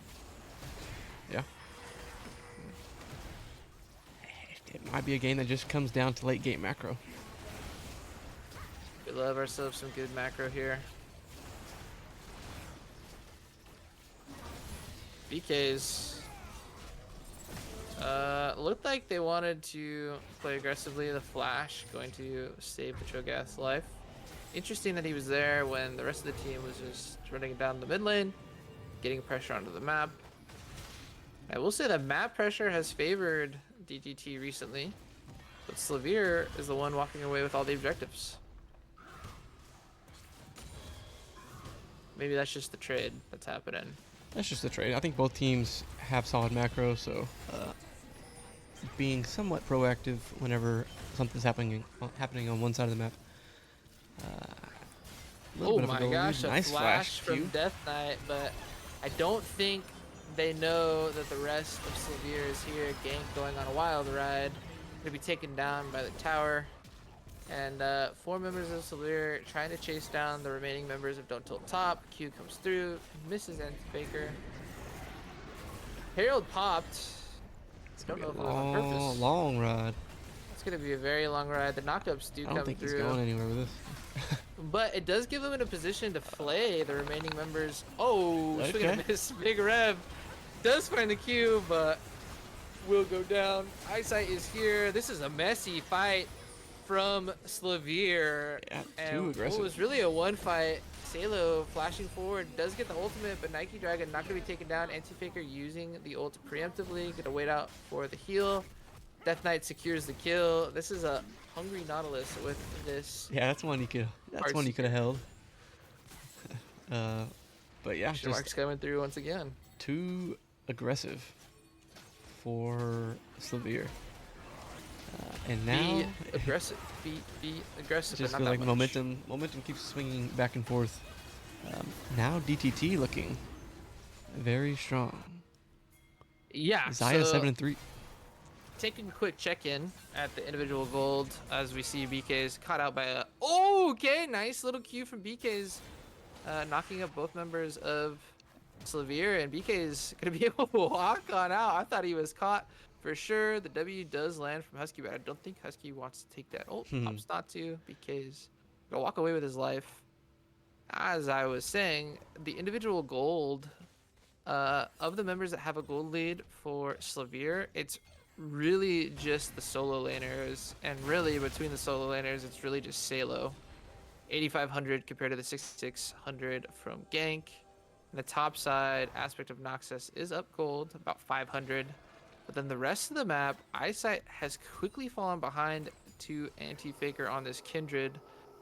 7,200 gold for this Kindred compared to the 5,600 for the Skarner. Now, of course, Skarner is a tank, doesn't really need that much gold to be useful, but interesting to note. And then on the bot lane, Nike Dragon up significantly against Husky, 8,400 to 6,600.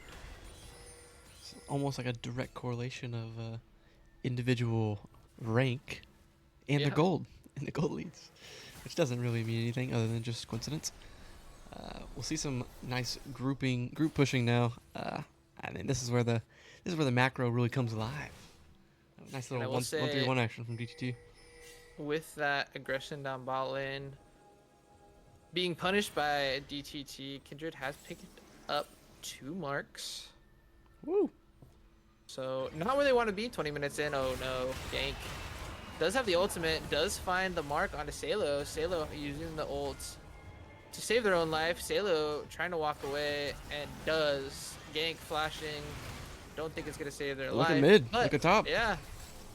Was that Gank worth doing it? enough to buy some tempo for the rest of his team. Aspect of Nox is going to be rooted up. The W is available, will be used, and hits Nike Dragon, but the root comes forward, and the root from Death Knight is enough to secure the kill. A shutdown for Kindred. And this is going to be the inhibitor tower going down, the tier 2 on top going down. Jeez. This is a 5,000 gold lead for Don't Tilt Top here, 21.5 minutes into the game. Oh, Death Knight. Taken low, but not out. Yeah, you have to question the... Oh, we have to question the call to go for the Mordekaiser. I mean, yeah, you get a pick out, but it's the player that's the furthest behind. I don't know. I mean, it does net them the race's Otacon, but I think if you don't tilt top, you're okay just waiting out that buff. Even if it means you might give up another Drake. Salo getting very aggressive. This is ill-advised by Salo. Oh, BKs didn't know where the rest of the squad was, though. Yeah, it's a good call because they are quickly collapsing. If he gets out. Uh-oh. Now he can still go for him. Yeah, but it's not going to be worth it, right? Nope. Because I don't even think you get the Cho'Gath ult stack from that. Because it doesn't count as a kill? Yeah. So. Probably not. BK is gonna, I assume, fall eventually to Big Riv, and Eyesight can't walk past the Skarner, body blocking him like an offensive lineman. And that is a kill, but the gold lead definitely in the favor of this Don't Tilt Top squad. Sylvia gonna be playing on the back of the gold back foot in terms of gold, but does have the Otacon available. Dragon coming up here in a minute. But Don't Tilt Top has a dragon to give, right? That only puts Sylvia on slow point. Gank. Having fun with Noxus down to the bot lane. Noxus said, I had enough of your emoting, dude. I'm very strong. Gank going to ult. Does have... Maybe not. Oh, I didn't have his W, I guess. Didn't have the W. Was used a little early. Aspect of Noxus. Matching emotes, but it might have killed him. Yeah, it might have gotten him killed, but it's worth it. Oh! Death Knight. Oh, the Q goes wide. The lantern is there, and an Aspect is out. This is what we like to see in the finals. Nice little back and forth, a little bit of BM action. Nice sidestep for the Thresh Lantern. Well, Don't Tilt Top has the advantage in the gold. The kills are even. The dragons are in Slavir's favor. But 6 towers to Slavir's 2. You get all of the objectives you want, but the map is definitely favored for Don't Tilt Top right now. Salo gonna meet the pushing members of Don't Tilt Top, so no free inhib this time around. TP coming through. This is interesting. Oh, the smite does not secure. I was wondering if Faker was going to use the ultimate, but Husky is down just like that. And this is a fight that's being handedly won by Don't Tilt Top. Wow. Yeah, with the team being split like that, I mean, Skarner got his ult off, but it just... Yeah, it was by himself on the other side of the pit. You get to CC people, but that doesn't mean too much if your team can't capitalize on it. So just a weird fight, completely split. Anti-Faker now 4-3-5 on this Kindred, does have 5 marks, so coming alive here in the later portions of this game. 25 minutes in, the rest of his team is going to be able to pick up this inhib. Sights turn towards this top tower. I don't know if there's enough in the tank to take the inhib. No is the answer. Big Rev not gonna find the Q. Husky laying down some damage. Shite getting aggressive, but I don't think this is a fight that Sylvia can really make happen. No, I think it's too late. Maybe before. Now, Don't Tilt Top has to back, right? They have a lot of gold to spend. That gives a window of opportunity for potential Baron take from this Slavir's side. Nike Dragon forced all the way to his top tier 1. It's a long way to walk. Yeah, no TVs up either. Oh, Nike Dragon forced to ultimate. Husky goes forward. Oh, the pullback doesn't quite connect, but now Severe looks like they're in a little bit of a predicament as iGank was able to find their way onto the backline of this team. Aspect of Noxus with a great ultimate forward though, nets 2 kills, make that only 2 as Anti-Faker waiting to ult just himself. BK goes down to the fray. Anti-Faker is the next objective for this Slavier team. Aspect of Noxus gets the shutdown, and Aspect really carried that fight there. Yeah, great target selection by Aspect of Noxus. going just after the carries. Just a lot of people on top of each other there for a while, but I mean, the waves don't matter if you're going to completely wipe the team and get a free Baron. It just feels like Anti-Faker's ult didn't come through except for himself. I feel like a good Kindred ult might have turned tides there. Yeah. Instead, didn't happen, and now that's a Baron for Slavir. Yeah, so Baron, a lot of gold, nice little reset. DTT does have the mid wave pushing, but the inhib will eventually respawn, so yeah, I mean, just nice back and forth. DTT still up over 1,000 gold. It should start to change there as towers are going to be taken by this Baron. Aspect of Noxus should be able to get that tier 1 in the top lane. Plenty of time before the next dragon spawns here in 2 minutes. But now, can Slavir use this Baron to turn the tides of this game? Because right now, it's just about dead even. Yeah, it'll be an interesting dragon fight. It will be soul for Slavir. As long as they use this Baron, I definitely hate when teams get Baron just to not use it at all. But Yeah. with the timer on the dragon, I assume they have plenty of time to use it. Something to note, only one member for DTT has gotten the boots, and granted, supports always have first choice in the boot store because of the support item. But Yeah. something of notice. What's the point of getting it? True. Usually you see it after 2 or 3 items because it is only about 500 gold worth of value. Yeah. But eventually you'd like to buy them because it is an advantage supposedly.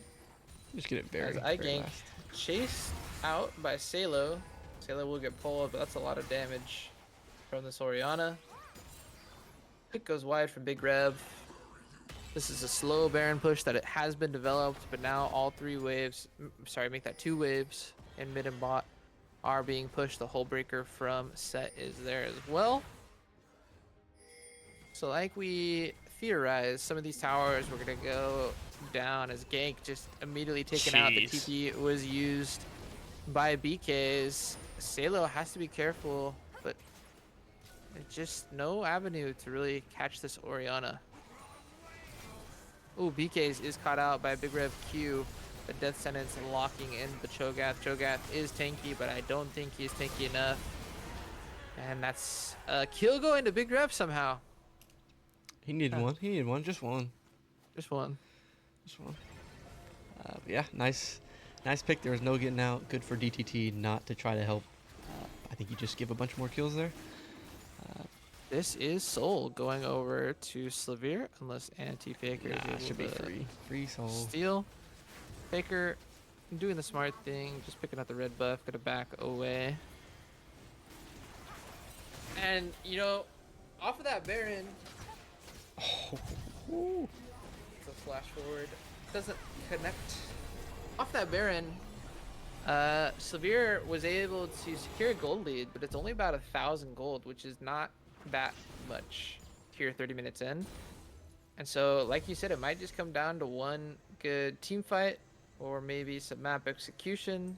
The mid lane inhibitor should be respawning here, and it does. That's my timer knowledge there. Yeah. I mean, I would think yeah, that it's a coin toss right now. Yeah, I mean, Slavir, it seems like they can play the slow macro game. I mean, Set's huge. Orianna, I think, can almost one-pop Mordekaiser. Take a look at Zaya's items, though. That seems scary. Almost 4 items. Up a full item on the Kaisa. Yeah, we'll call it half an item, right? Sure, yeah. The Last Whisper is not True, totally an item, but does get the job done. He is up 2k into the Kaisa, 2 and some change. So, I mean, if the Zaya is able to free hit or get a big feather pullback, then the fight could definitely go don't tilt tops away. Ooh, you see the mid push as they caught all of the members of Death Knight has Slavir the going flash top. available. Oh, I gank Oh. flashing forward. Oh no! Husky was pulled to the Death Realm. Death Knight. Oh, Salo using the ultimate, but doesn't find Death Knight. Death Knight does go down eventually. A good flash from Eyesight does force the ult away from Nike Dragon, and I gank despite ulting Husky, Husky comes out victorious in the 1v1. Yeah, So Husky that's said. 2 kills to nothing. Husky said, "You want to fight me? Are you sure? Are you sure about that?" This is a minute till Baron.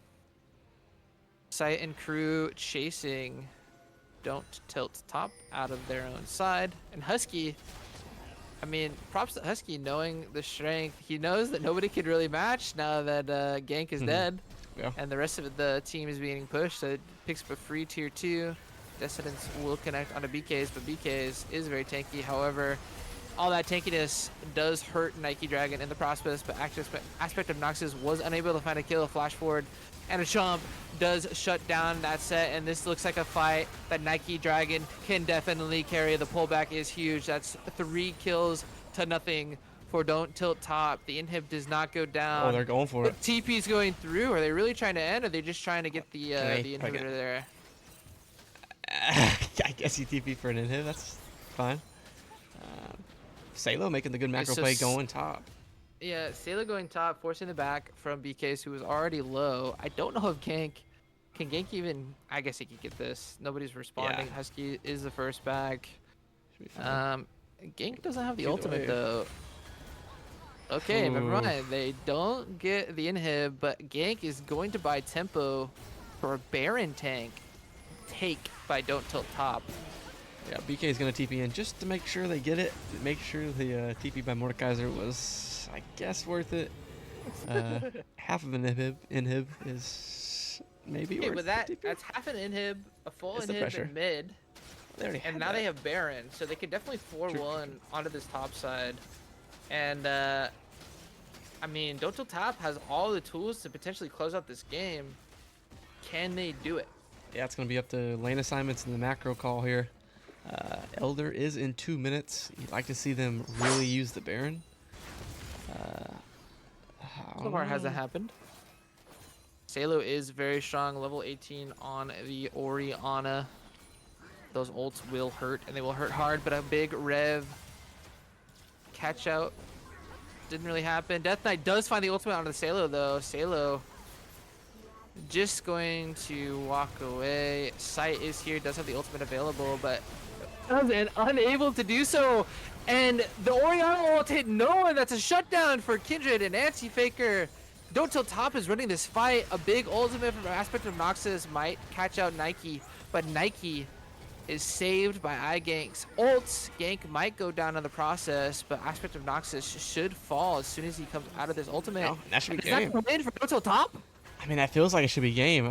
Just a little bit of overaggression by Slavir. The set was not there. They could not take that fight.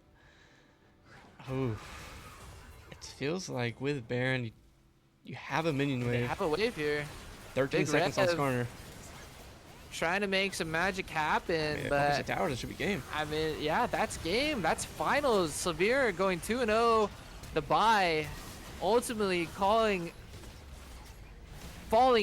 is Slavier. Husky with all that talk, unable to walk the walk.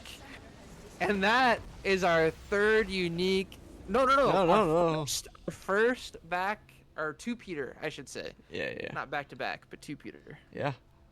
Don't Tilt Top picking up their second team championship. Wow. Okay, well, let me be clear. If you want to throw it back to us, so I can be animated. Okay. The team that Cho'Gath was on won all 3 games that were present on the stream. The only exception was game 3, where Cho'Gath wasn't picked. Cho'Gath is the win con, it seems. Yeah, and not Hail of Blades Cho'Gath. None of them were. Yeah. They were all Tank. grasped, right? Yeah, all tank Had Cho'Gaths. set to 10k more damage. It just doesn't matter. Cho'Gath it's just got to get the right person in the team fight. For how much damage Taylor was doing on the Oriana, I mean he outpaced everybody in this game. Nike Dragon was the next highest, but was still 11k below him. The macro game was heavily won by Don't Tilt Top, which was surprising to me. Yeah, I wouldn't have guessed that before the game.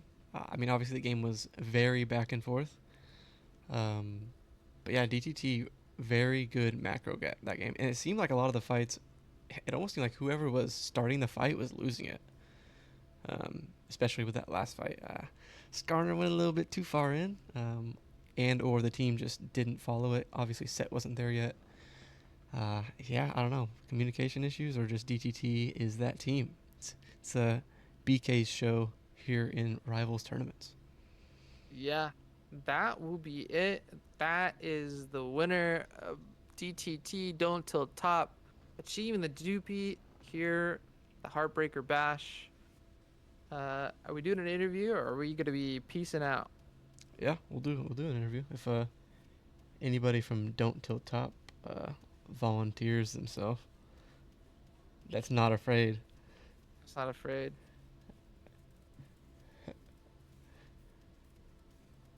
Granted, I have the power. Yeah, you could just drag people. Okay. We are joined here by the man himself, the What top the laner hell? of Don't Tilt Top, BK's. How do you feel being the first team to two-peat here at the rival clashes? It's pretty easy. We had a lot of comms in the fights, so it was fun. It was good GGs.